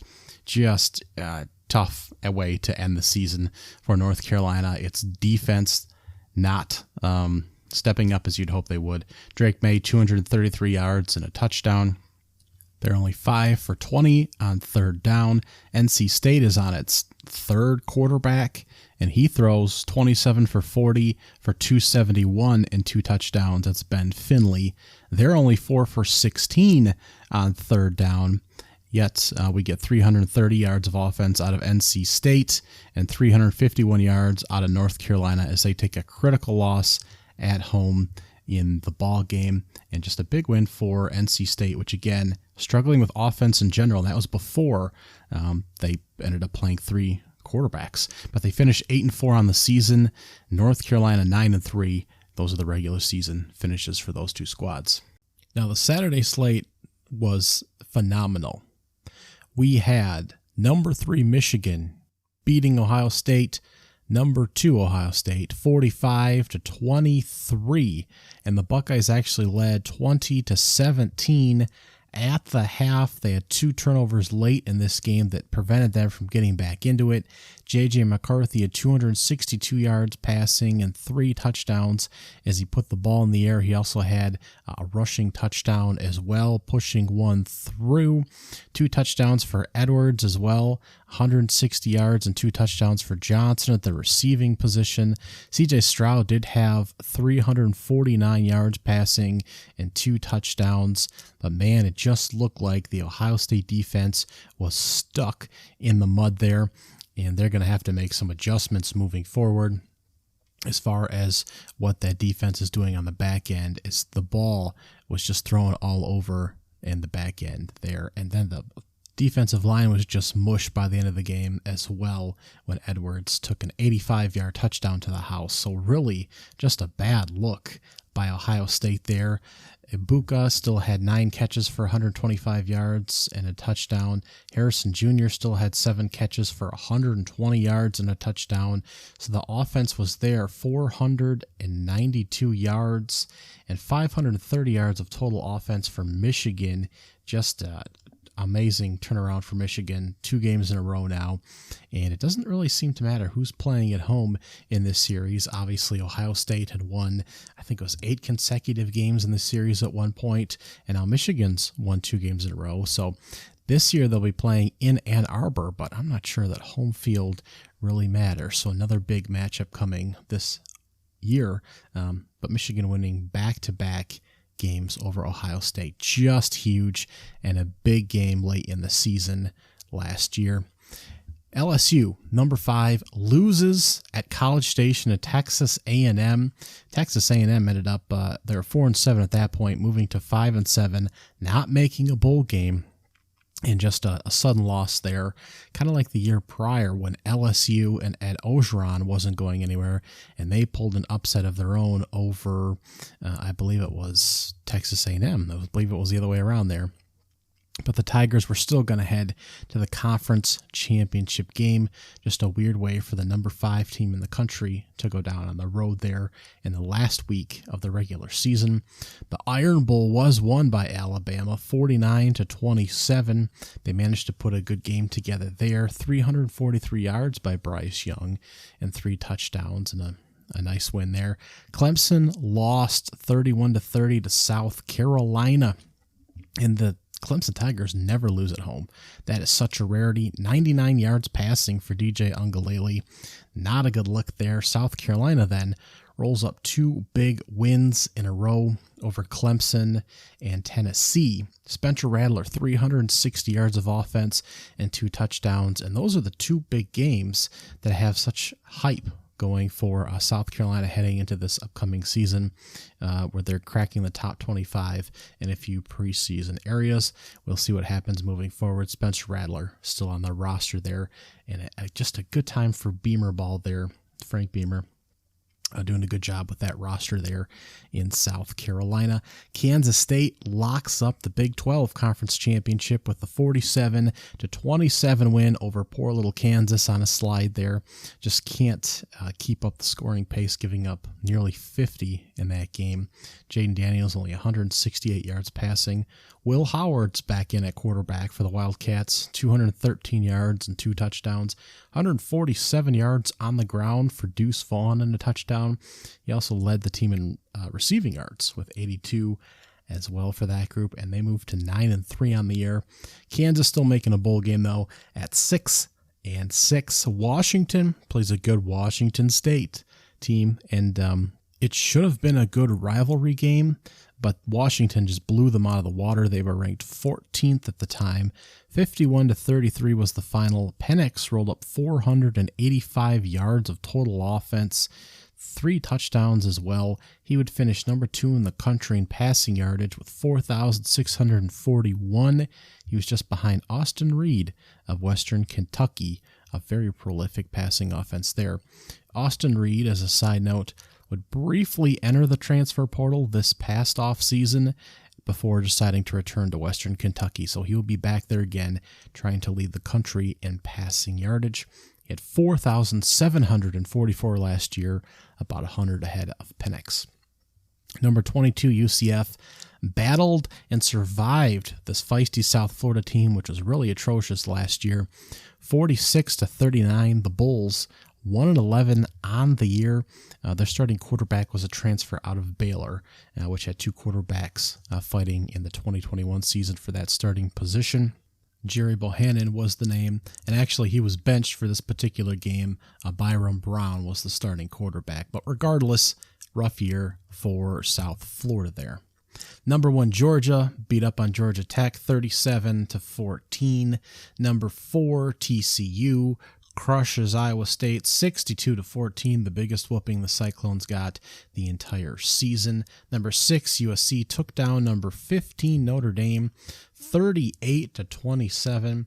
A very nice victory for USC there, even though it was on the non-conference schedule, of course. Mr. Caleb Williams rolled up 232 yards of offense and 1 touchdown, struggling there with the offense a bit. Jordan Addison back in, 3 catches, 45 yards. Drew Payne on the other side, actually, 318 yards and 3 touchdowns for Notre Dame as he got in the mix a little bit. 8 catches for 98 yards and 2 touchdowns from their star tight end, Michael Myers. The Trojans are able to force 2 turnovers as they lead the country in turnover margin and take the victory in that ball game. Tennessee crushes Vanderbilt. The Vols ranked 10th at the time. 56-0 is the final score there as power-armed quarterback Joe Milton takes the rollback over there. Of course, Hendon Hooker was originally Joe Milton's backup after the 2021 season. Joe had beaten him out. They were both transfers, Joe from Michigan, Hendon Hooker from Virginia Tech. Joe had won the starting job and immediately went down with an injury in the opener against Bowling Green, and Hooker took the starting job and held on to it through the end of the 2021 season and last year the 2022 season until, in turn, Hooker was injured and Milton took the spot back. Now that Hooker's gone and he's a Detroit Lion, Joe Milton will be the starter and will not have a competition for the spot unless he struggles. He's known for his strong arm and not necessarily his accuracy. But in this particular game against Vanderbilt, it was very much a ground game. Wright had 5 carries, went for 160 yards and 2 touchdowns. Joe Milton just 147 yards passing and a touchdown and blowing out Vanderbilt and preventing them from making a bowl game. Number 11, Penn State buries Michigan State 35-16. 4 more Sean Clifford touchdowns, rushing and passing combined. Louisville makes it to 25th in the rankings finally, and then loses 26-13 to rival Kentucky. Both teams end up finishing 7-5. Now, the Cards' defensive front was one of the leaders in the country over the back half of the season in sacks. It turned into a really devastating group of guys. No Malik Cunningham at quarterback in this game. He was banged up. Oklahoma State loses another game. Of course, they were top 10 in the country at one point. They lose to West Virginia, who does not make a bowl game, and they end up finishing 7-5. James Madison and Coastal Carolina both start the season 5-0. It's James Madison's first season at the FBS level. They're not allowed to make it to a bowl game or get a bowl invite, unfortunately, but they do win 47-7 over Coastal to move to 8-3. That's James Madison, and Coastal finishes 9-2 in the season. The Purdue Boilermakers win 30-16 over Indiana, and that's enough to lock up a Big Ten Conference championship slot. Minnesota beats Wisconsin 23-16 in Madison to move to 8-4. Mo Ibrahim would finish third in rushing nationally and tied for first in rushing touchdowns with 20. That's tied with Israel over there of Pittsburgh. He was one spot ahead of Illinois' Chase Brown in total rushing yardage. A lot of good backs in the Big Ten last season. Brad Roberts of Air Force was number 1 in rushing, and Dwayne McBride of UAB was really stunning. He was number 2 in rushing yardage, tied for third in rushing touchdowns with 19. He also averaged 7.4 yards per carry, which was the most among running backs with at least 100 carries. He had 233 on the season. A great back there from UAB. Now, Duke finished 8-4 on the season. They beat Wake Forest 34-31, an unranked Wake Forest team by the end of the season, and a great year by Duke with a great quarterback there as well, and Riley Leonard. He will return this upcoming season. Oklahoma finishes 6-6 after losing to Texas Tech 51-48 in overtime. Just a very difficult season for the Oklahoma Sooners and Brent Venables' first season.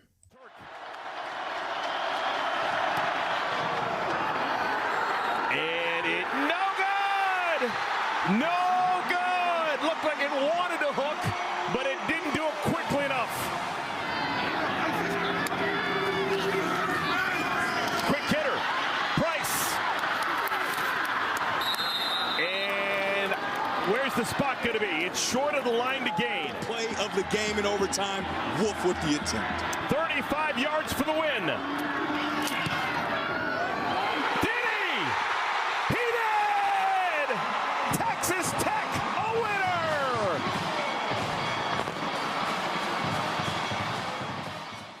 The rivalry game, formerly called the Civil War between number 9 Oregon and number 23 Oregon State, was indeed at home for the Beavers, and Oregon was ahead 31-10 heading into the fourth quarter.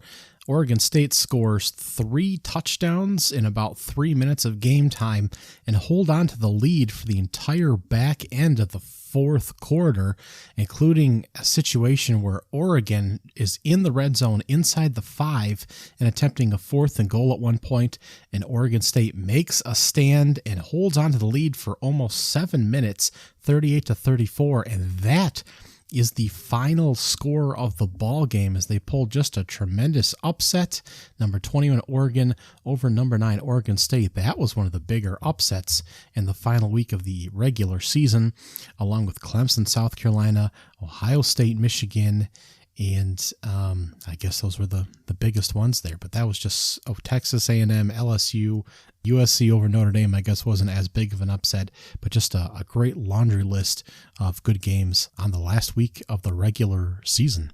Conference Championship Week opens up with a bang between Buffalo and Akron. Semi-kidding.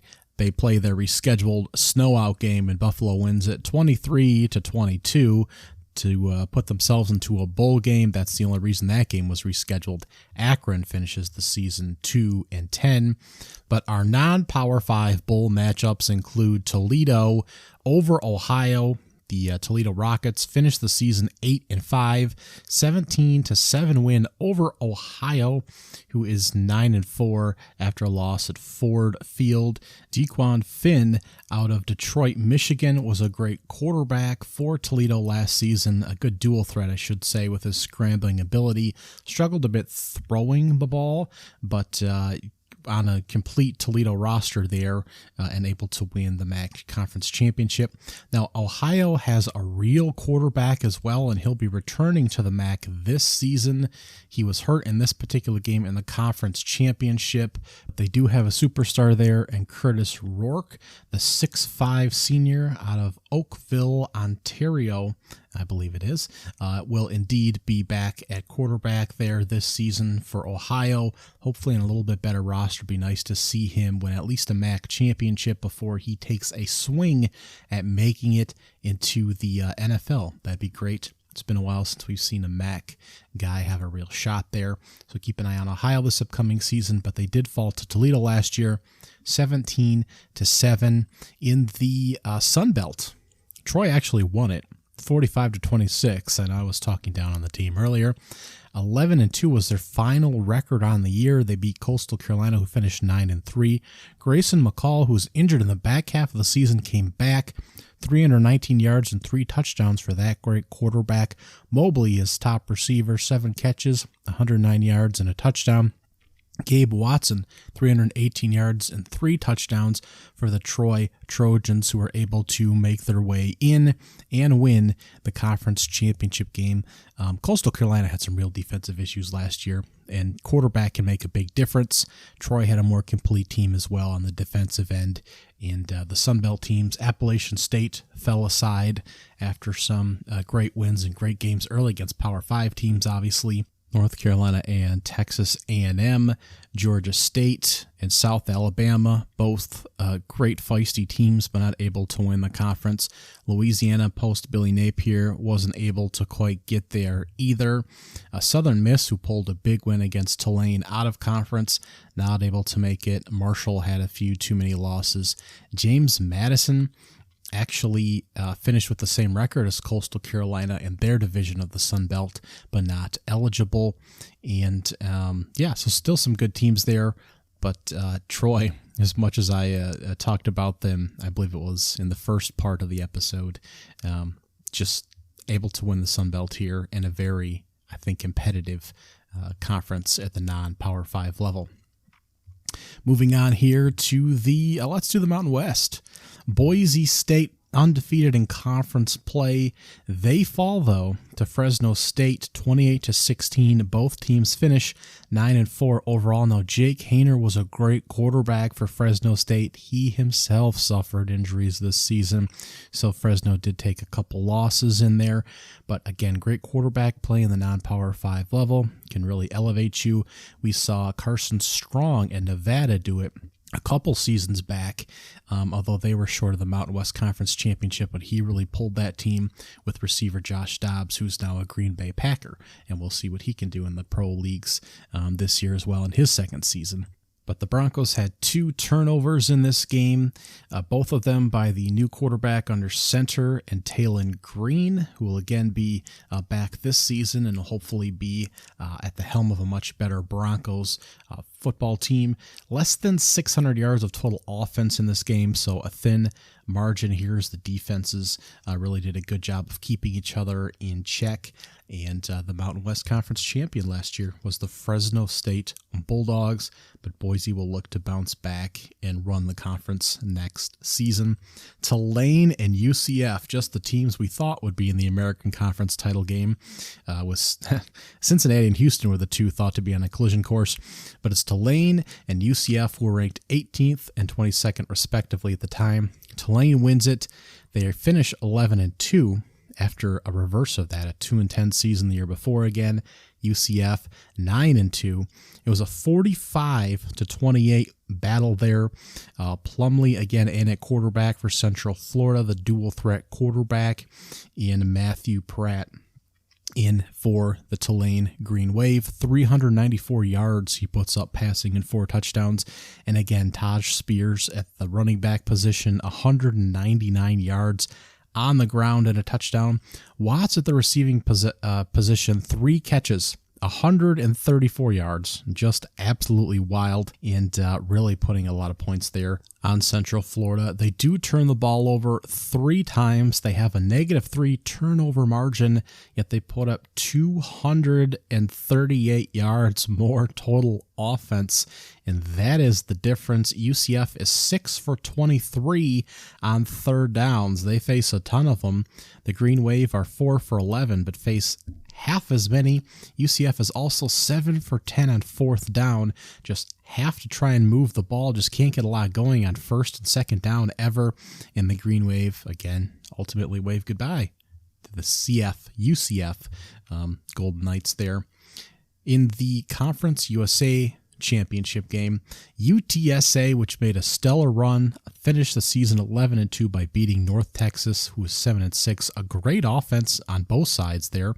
48-27. Again, Frank Harris, a super quarterback there, will be one of the best non-Power 5 quarterbacks back in the saddle again this season.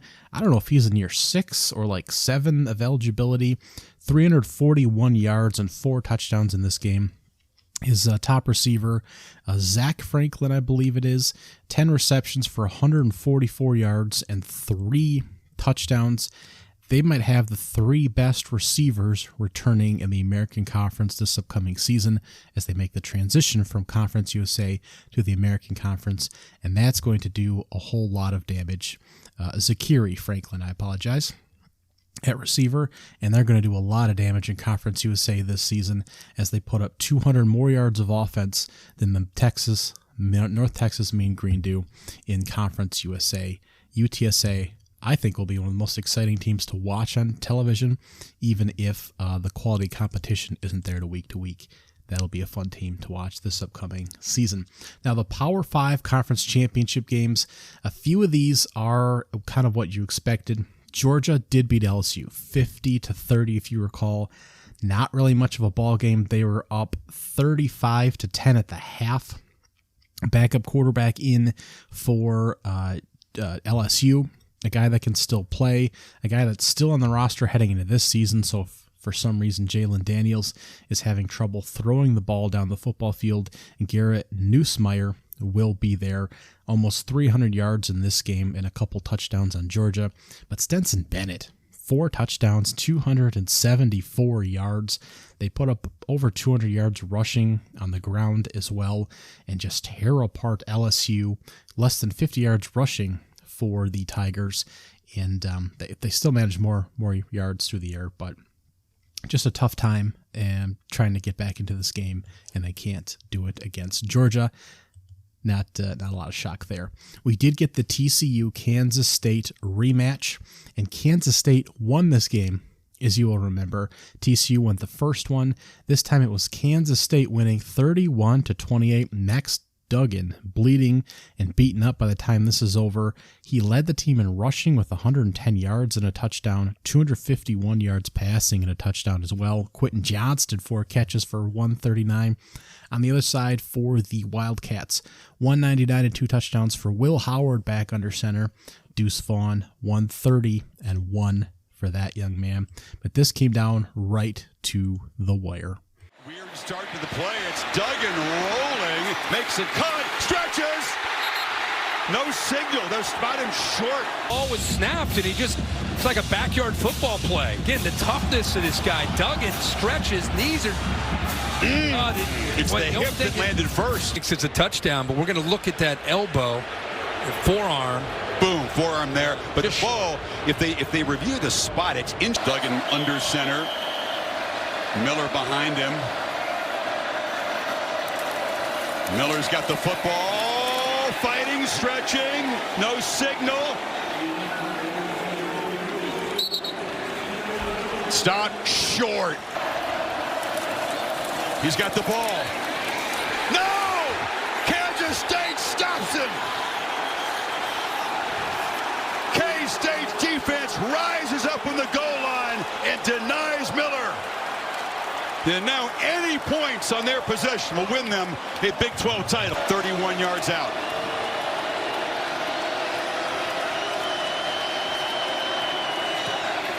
Kansas State outlasts TCU.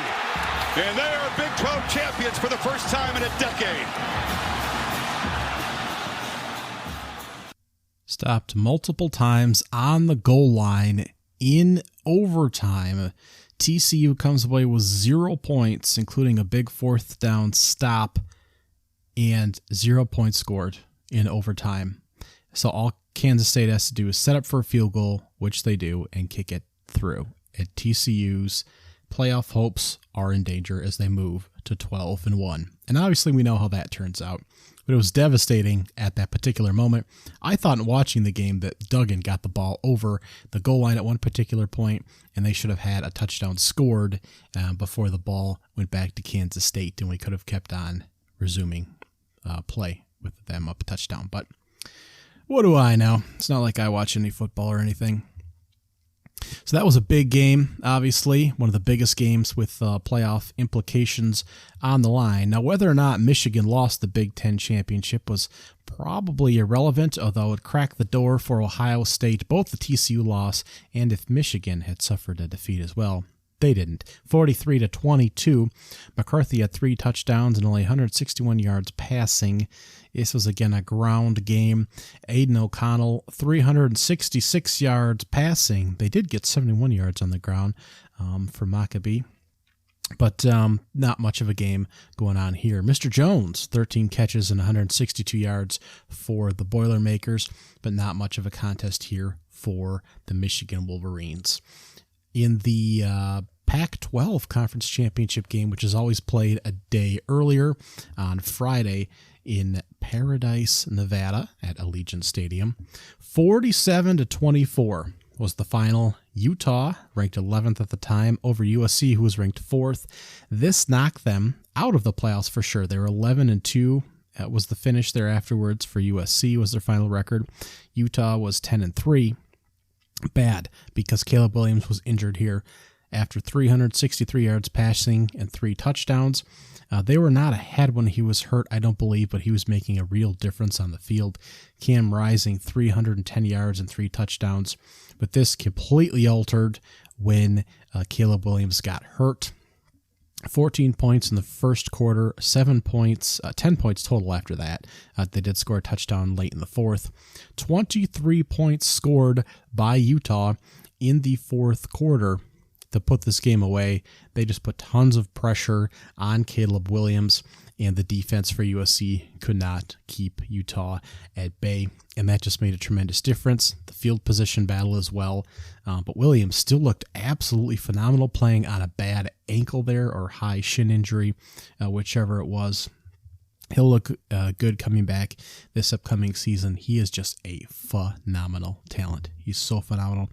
Jackson at the running back position. Jaquindon Jackson had 105 yards rushing and 2 touchdowns and 13 attempts for Utah. And Mika Bernard had 88 yards and a touchdown and 11 carries as well. And just a phenomenal game for Utah as they really got after USC there once Caleb Williams was a little banged up. They ended up with, I think, 7 sacks on the game, 533 yards of total offense, and a nice split there. And USC, 56 yards on the ground, 418 overall, and just a terrible end there. 1 for 3 on third down conversions. Just a shame that Caleb Williams didn't get at least a shot at the playoffs there and got banged up very late. It was very Patrick Mahomes feeling, as Patrick Mahomes, of course, got hurt in the playoffs as well, but it was able to limp his way to Super Bowl. It just seemed like the top player in the NFL and the top player in college football at the quarterback position at the time, both getting hurt, was just very eerie to feel at that time in the football season. Last and least, North Carolina and Clemson, the Tar Heels coming in 9-4, 9-3 coming in, ended up 9-4. They get thumped by Clemson, 39-10. There are no points scored by North Carolina in the fourth quarter in the second half at all. No points scored in the fourth quarter. Drake May does pitch for 268. Josh Downs has 11 catches for 100 yards. Cade Klubnik is in at quarterback. He's the leading rusher for Clemson with 30 yards. That's disgusting. He also has 279 passing and a touchdown is DJ Ungalele. Plays only a couple snaps. All the quarterbacks get in off the bench here. 4 guys take snaps. But Klubnik cements himself as the guy of the future. Drake May throws a couple picks, does score a touchdown on the ground, but just a tough showing here for North Carolina, who ends up with the same yardage, really, as Clemson here. But the turnovers absolutely kill them. 3 total. They're not able to really stop Clemson at all. They have a better third down conversion rate, certainly, but the turnovers are just devastating in the game, and Clemson just runs away with it. They're up 20 points halfway through the third, and it's just a devastating loss for North Carolina, who backs their way into the game to begin with, and then has a piss-poor showing. Just embarrassing. So those are your conference champions. Georgia of the SEC, Michigan of the Big Ten, Kansas State of the Big 12, surprisingly, Clemson of the ACC, and Utah of the Pac-12. Actually, not a lot of surprises there. Perhaps Kansas State being the most shocking. Toledo out of the MAC. There are a lot of preseason wild cards in the mix, but Toledo not surprising there.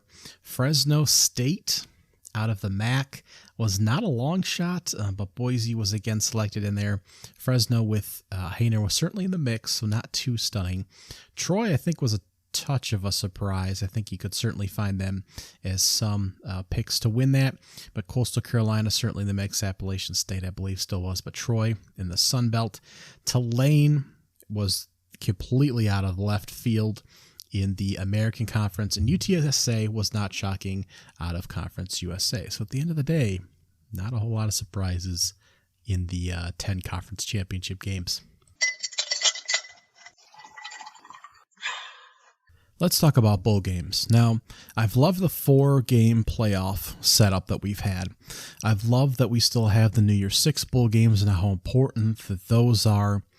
And I don't think I mind transitioning into a new playoff bracket schedule as long as we're incorporating the Rose Bowl and the Orange Bowl and some of those important games.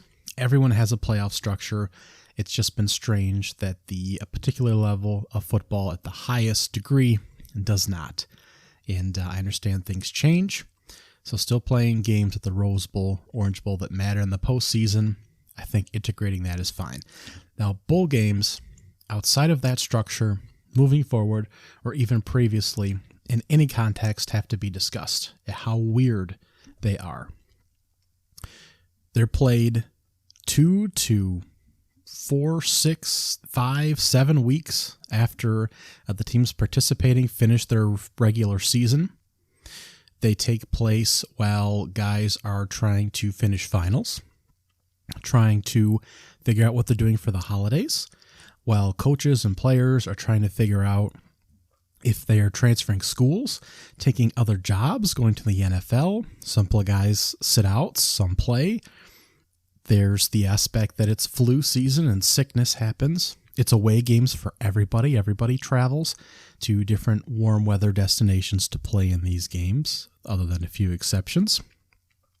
There are different events that take place for each bowl game, to the point where some guys, those rumors of some guys showing up to games, hungover or tired from the night before because they've been participating in events. Fun for the guys, but sometimes the fun bleeds over. And it's just a super weird time where, you can finish your regular season where you play every day on Saturday and it fits into your schedule, to all of a sudden you're playing 3 weeks from now on a Wednesday at noon in Louisiana, in your Michigan State, for example. And you're fighting through your exams and the holidays and sickness and players moving around and coaches moving around and all the aspects that come with everything else in life and football. But it's just a game that's going on, and it screws up your practice times, and it's just so weird. It is so weird. And this doesn't happen and a lot of other sports, except when you do weird exhibition games in the NBA sometimes, and college basketball from time to time. But even then, it's usually part of a set schedule. When you do it within a week or a timeline ramping up to the regular season, if it's a preseason game, or sometimes a regular season game if it's a college basketball tournament, and it just makes sense in a certain structure. But even your practices are off for bowl games, and there's just all kinds of weird stuff going on. With that being said, I still like them. They're still fun. It's still fun to turn on a game at noon on a Tuesday and see who's playing and what's going on. But they're all over the damn place, and you have to understand that sometimes they're decent, sometimes they're surprising in a bad way, sometimes they're surprising in a good way, and sometimes they're complete garbage. So the Fenway Bowl, for example, 8-4 Louisville, 9-3 Cincinnati. Good matchup. Cincinnati has Power 5 level talent. Louisville's been improving as the season's been going along, but we know Cincinnati's coaching staff is on the way out. Luke Fickell's going to head to Wisconsin. Louisville wins 24-7, crushes Cincinnati, and their offense holds them to nothing. No points scored in the fourth quarter. Cincinnati doesn't score at all in the second half. I mean, it's just a boring as hell game. 127 yards in the game for Cincinnati. That is insane and horrific. Florida has a bunch of players sit out. Anthony Richardson decides to go pro, which is actually stunning after his statistical year, and perhaps he is a raw tool prospect. We shall see with the Indianapolis Colts this season, but they get crushed by a good Oregon State team who would have been favored anyways with full rosters and full hearts in it, but 30-3 is the final. Florida decides to kick a field goal at the end to not get shut out because they've won, 200 and something consecutive games, or not one. They've been in 200 something consecutive games. They've scored points in something. So just to stay alive in that streak, they kicked a field goal at the end. Billy Napier made that decision. But still, they got wrecked by a good Oregon State team. Washington State out of the Pac-12 pulls the winner of the Mountain West in Fresno State, and they put up less than 200 yards of offense as Fresno wins 29-6. So that was also a sleeper there. That was the LA Bowl in SoFi Stadium. Now a great game. Troy and UTSA, 24th and 25th ranked, winners of Conference USA and the Sun Belt. I wish they'd played two other teams rather than each other. Maybe each played a Power 5 team and kind of see where they were at. But Troy survived this one 18-12. I was right in Orlando, close to where this bowl was being played. And just a defensive battle back and forth here, actually. And Troy able to pull away, but not before there were 7 turnovers in the game, and the teams were combined 6 for 25 on third down. That is bad football. Troy won the game with 169 yards of offense. UTSA had 345. That is disgusting. That is disgusting football. Eastern Michigan did go to the Potato Bowl. Only its 7th bowl game in school history, only its 2nd win in bowl history. They were 8-4 entering 9-4 on the season after beating San Jose State 41-27. A great win there for Eastern Michigan. San Jose State hasn't made a whole lot of bowls in their career either, and a solid win for the Eastern Michigan Eagles, I believe. Toledo wins over Liberty 21-19 in their game, the Boca Raton Bowl, something like that. Anyways, nice win for them after capping off the MAC Conference Championship game. LSU, runner-up to the SEC, beats Purdue, runner-up to the Big Ten, 63-7 in the Citrus Bowl. That was disgusting. Mississippi State beats Illinois 19-10. Not particularly impressive performance by Will Rogers, 261 yards as they win that one there. Penn State and Utah play a good game. Penn State comes out 35-21. They take a nice lead heading into the fourth quarter where they put up a couple touchdowns and just put Utah away. Sean Clifford, 279 yards and a couple touchdowns in his goodbye performance there. Lambert Smith at the receiver position, 3 catches, 124 yards for that guy. Alabama recovers from a tough season to crush Kansas State, winners of the Big 12, 45-20. Bryce Young, 321 yards and 5 touchdowns. Are you kidding me? Where was that the entire season as they crunch the 9th-ranked Kansas State Wildcats? Alabama was 5th at the time. A big win there. Iowa, Kentucky in a god-awful Music City Bowl, 21-0 Iowa. So a round of applause for that team. A few of the bigger name teams in the better games. Tulane beating USC 46-45. Caleb Williams was still hobbled, but he threw for 462 yards and 5 touchdowns. But Tulane is able to pull this one out. Spears had 205 yards and 4 rushing touchdowns. That is bonkers. Fires! Incomplete for Bowman. Incomplete, the official right there. Eric Gentry there in coverage, and it's 3rd and goal. On the field is an incomplete pass, 3rd down. Here it is again. You're going to see he doesn't catch it clean, but when he goes to the ground, the ball never touches the ground. It's in between his hands, his legs, and the DB's arm.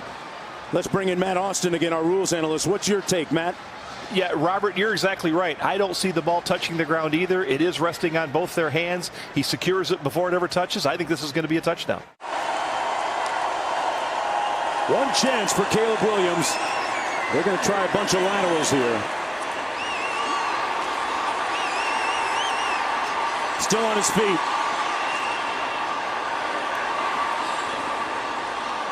Still alive. Not advancing the ball a whole lot. And that might be it. It's over. A 14-point deficit erased by that touchdown catch with 8 seconds to go. Originally called incomplete, which was a horrific call. And they sealed up the win. Good job by the waivers of Tulane. In the Sun Bowl, Pittsburgh played number 18 UCLA. Both teams would end up finishing 9-4 after Pittsburgh was able to bang in a last-second field goal. Backups in for Pittsburgh. Dorian Thomas-Robinson, 262 yards, throwing in a couple passing touchdowns in a game that UCLA supposedly should have won. I would have thought here. Israel out for Pittsburgh as he's getting ready for the NFL, but Pittsburgh manages to pull this one out in the Sun Bowl. He said we've seen everything else. Patty flushed. Is he going to run? He is. And he got through everybody inside the 30-yard line. Now they got to hustle. If he would have been tackled, the game would have went over. Since he gets the first down, the clock stops. What a play by Nick Patty. Now they're getting the ball set. Clock runs. They spike it with 10. He won't have to tip anybody if he hits this field goal. Up and got it. Sauls does it again. Game is not over. Be careful you don't get a penalty. Last-second field goals aren't quite as fun as last-second touchdowns. We've got a couple of those. Notre Dame beat South Carolina in the Gator Bowl and moved South Carolina to 8-5, and Notre Dame 9-4. 45-38 was the final. Here is the Irish. On 3rd and 7, Buckner's going to throw. Wide open is Evans. No one covered him. Touchdown, Notre Dame. The last ditch effort for Rattler trying to just have a chance to throw it, and he does. And it's almost caught by Wells, and it goes to the ground. Buckner throws 3 touchdowns on the day. A 4th one goes to the South Carolina defense, which is how the team ended up tied in the first place. That was the game-winning touchdown with about a minute 36 or so to play in the game, and that was the game winner there. So that one wasn't quite as exciting, though. How about this one in a game between number 15 Oregon and North Carolina? 28-27 was the final. The Ducks finished the season 10-3, and North Carolina falls to 9-5. In a battle between teams that are all gas and no ass, as I like to say. All offense and no defense on the back end. Although this was a lower scoring affair for these two teams, 28-27 again was the final. 1:11 to go. Nix winds up. Incomplete and a flag. Pass interference. Defense number 16. 15-yard penalty. Automatic first down. Nix drops back. Underneath. Touchdown Ducks. Wow. Chase Cota. And we're level at 27.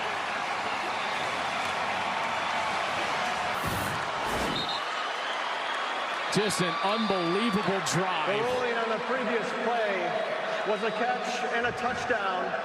The play's under further review. The ruling on the field stands. Touchdown. Oh! Off the upright! And good! He kissed it in!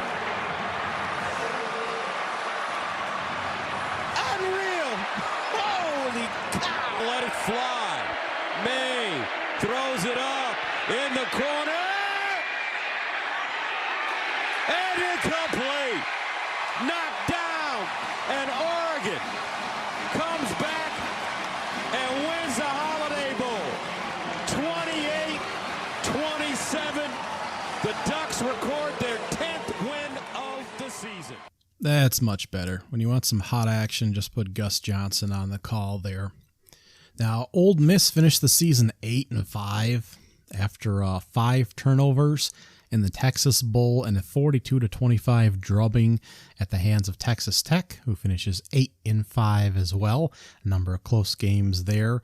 Texas Tech, a very interesting team, a very interesting coaching strategy. Go for a lot of fourth downs, try to win on the fringes, even if you don't have as much talent as the other team. A very interesting squad there. Tyler Shaw. There we go, Shaw, the former Oregon Duck transfer, injured a lot last year, didn't play a lot of games, did play in the bowl, 242 yards passing and 111 rushing, 3 total touchdowns. He should be healthy and ready to go again for that offense this upcoming season. Should be interesting to watch the Red Raiders. They're getting some hype already. Very dangerous team. Of course, the Clemson-Tennessee 6-7 matchup. Tennessee won to finish the season 11-2. Clemson finished 11-3. Joe Milton, 251 yards and 3 touchdowns. That performance helped stimulate this hype that he's going to be really great taking over the starting position, like for the 3rd time or whatever, at Tennessee. Klubnik at 320 yards passing as well. We'll see how productive both of these guys are going to be moving forward. But Tennessee really ran away in kind of surprising fashion in the Orange Bowl of all places. So kind of shocking there. Florida State beat the hell out of Oklahoma, 35-32, 418 and a couple tutties for Jordan Travis there. Dylan Gabriel back in for Oklahoma. 242 there. Again, Oklahoma was kind of a travesty last season, but Florida State and Oklahoma keeping it kind of close there in the Cheez-Its Bowl. Washington was ranked 12th, Texas 20th in the Alamo Bowl. Washington finishes 11-2, Texas 8-5, a 27-20 final there. Not going to bother playing a clip. Texas kicked a field goal late to keep it within a possession. Washington had a nice stranglehold there. Penix 283 and a couple touchdowns. And Huey Ewers, 369 yards to finish out his season there.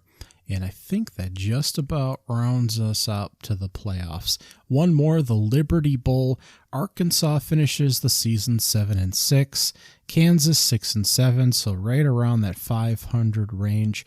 But this game The Liberty Bowl went to triple overtime, 55-53.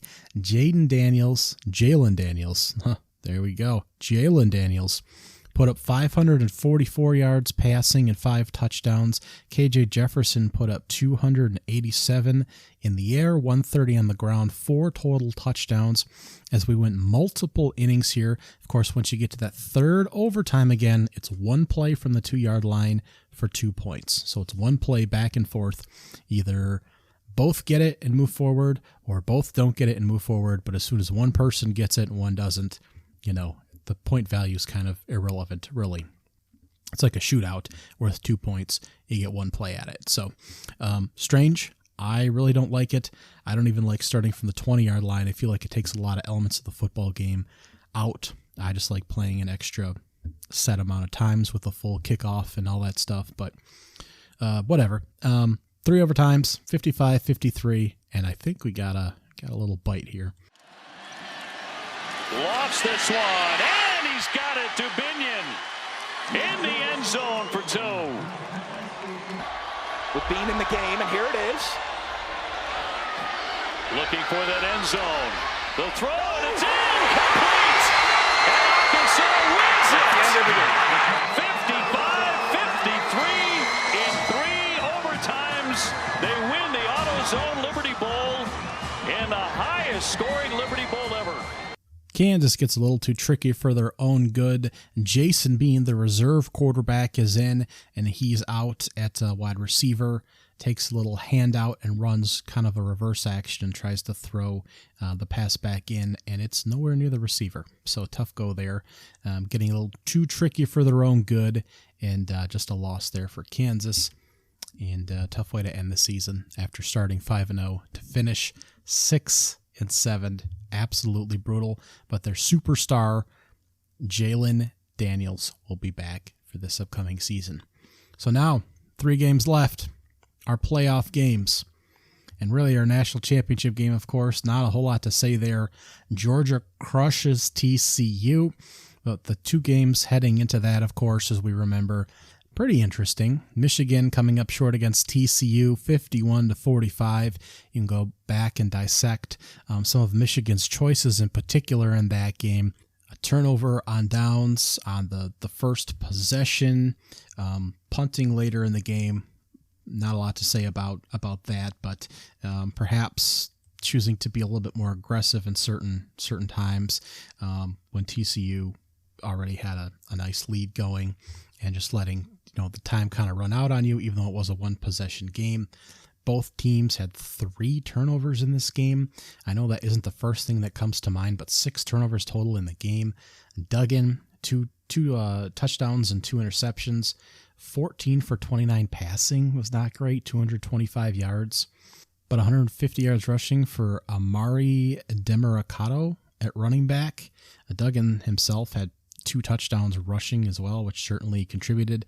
Quentin Johnston, 6 grabs for 163 yards and a touchdown, so he wasn't exactly limited. McCarthy was 20 for 34 for 343 yards, so he did put it in the air, 2 touchdowns and 2 interceptions. Edwards had 119 yards rushing. McCarthy himself had 52 in a touchdown. Bell had 6 catches for 135 and a touchdown. Wilson had 104 yards and a touchdown. 527 yards of offense for Michigan, 488 for TCU. Not a lot of defense, a lot of turnovers. It was just playing on the margins. And as someone who roots for Michigan, sure seems like they could have played a little bit differently on the margins, but a very good game. 42-41, of course, the final of Georgia and Ohio State. The only turnover came by Stenson Bennett throwing a tough pick. He was 23 for 34 for 398 and 3 touchdowns otherwise. CJ Stroud, 23 for 34 for 348 and 4 touchdowns on his end. Harrison Jr., 10 targets, only 5 catches, but 106 yards and 2 touchdowns.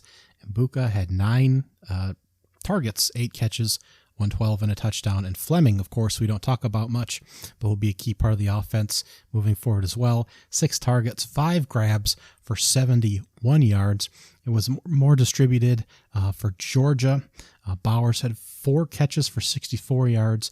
Smith, 3 targets, 3 catches, 129 yards. But as we know, it came down to one big kick. Long throw and a catch by Fleming, who's out across the 40. Steps out, saves the timeout. Stroud flushed again. He's got a lot of space right up the middle. C.J. Stroud down into field goal range at the 30. Never in his life has he had a game like this, winning with his legs and his arm. And we talked about trying to get it around the 35 to have a chance, for Ohio State fans. It's having visions of Cardale Jones scrambling like that against Alabama right down the middle of the field. But from 50 for the win and a spot in the national championship game. It's on the way. No good. He hooked it. And Georgia is going to survive.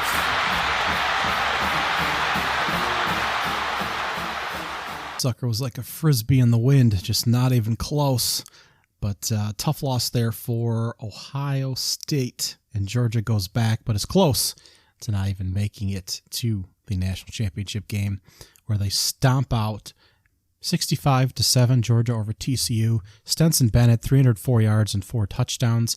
Bowers, 152 yards and a touchdown on 7 catches. Just a tough year. Tough way to end the season for Texas Christian.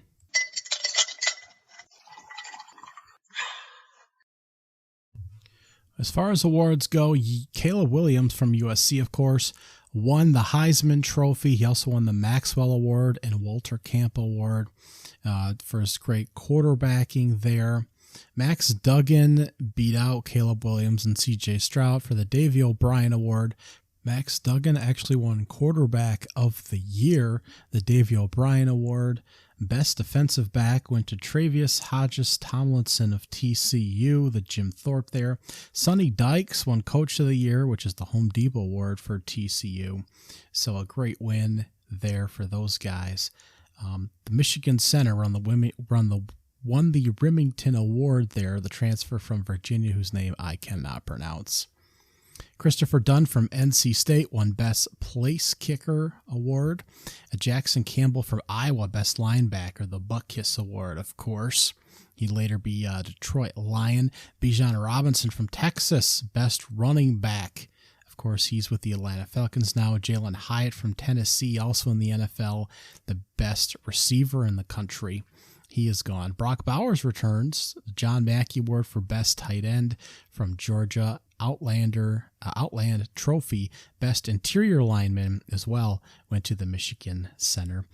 Best Punter, the Ray Guy Award, Adam Korsak from Rutgers. Will Anderson from Alabama again won the Bednark Award for Defensive Player of the Year and the Broko Nagrowski Award for Defensive Player of the Year. There's 2 of those, despite only having 10 sacks this season, which is down from last year. There's an award for top former walk-on, the Bursworth Trophy, that Stetson Bennett won. Most inspirational, which is the Disney Spirit Trophy, to Tyler Croft of North Carolina. The Academic Heisman for the William V. Campbell Trophy went to Jack Campbell of Iowa as well. Dalen Gibbs from Florida State won the Community Service Werfel Trophy. And for top assistant coach, Garrett Riley of TCU, he won the Briles Award.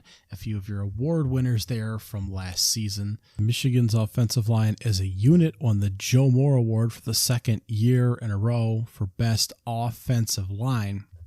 So those were some of your top performers last season in 2022. The final 2022 All-American team featured Caleb Williams at quarterback, Blake Corum from Michigan, and Bijan Robinson from Texas at running back, Marvin Harris Jr. from Ohio State, and Jalen Hyatt from Tennessee at wide receiver. No surprises there. Michael Myers at tight end was in there as well from Notre Dame. At the offensive line position, TCU's Steve Avila Ohio State's Paris Johnson Jr., Michigan's star center, Northwestern's Skorlowski, Florida's Osiris Torrance. So most of those guys were talked about in the preseason already as being top guys. The defensive line featured Jalen Carter, of course, from Georgia, Isaiah Foskey from Notre Dame, Kalaj Councey from Pittsburgh, Tulia Tupoloa from USC, the top sack guy there, Will Anderson Jr. from Alabama at linebacker, Jack Campbell at Iowa at linebacker, Ivan Pace Jr. from Cincinnati at linebacker as well. Had a productive senior. Your defensive backs were Mississippi's Emmanuel Forbes, Utah's Clark Phillips III, Georgia's Christopher Smith II, and Devin Williams Witherspoon from Illinois, who was known for being a very good back there. Kickers was NC State's Christopher Dunn, of course. Our punter was Bryce Beringer from Michigan State, surprisingly, usurping the Rutgers kid, and Deuce Vaughn as the all-purpose return specialist from Kansas State. The other notable miss was Brock Bowers from Georgia, just coming up short in the voting there, but very close on him making the team. But that about does it. That is the 2022-23 season in review there. Thanks for hanging in for long hours here and a couple of parts. Technically the 2023-24 season, just stick with the 23 season. Coming up here, I will have my top 25. I'll have my most exciting teams to watch, as in not watch how they do, but actually sit down and watch on television. Top 10 TV watches, top 25 for the upcoming season. But thank you very much for hanging in, for reviewing on last year, reflecting on the games, despite the fact that it's kind of a speed run and it ran a little bit longer than I had originally anticipated. Just kind of getting back in the swing of things and fighting over my illness again here. But thank you for checking it out, hanging in. Hopefully it was a fun little walk down memory lane, and I will chat at you later. Bye-bye. With much pressure at all when he does drop back to throw. With the play action, Bennett looks down the middle. McConkey's wide open. Touchdown, Dogs.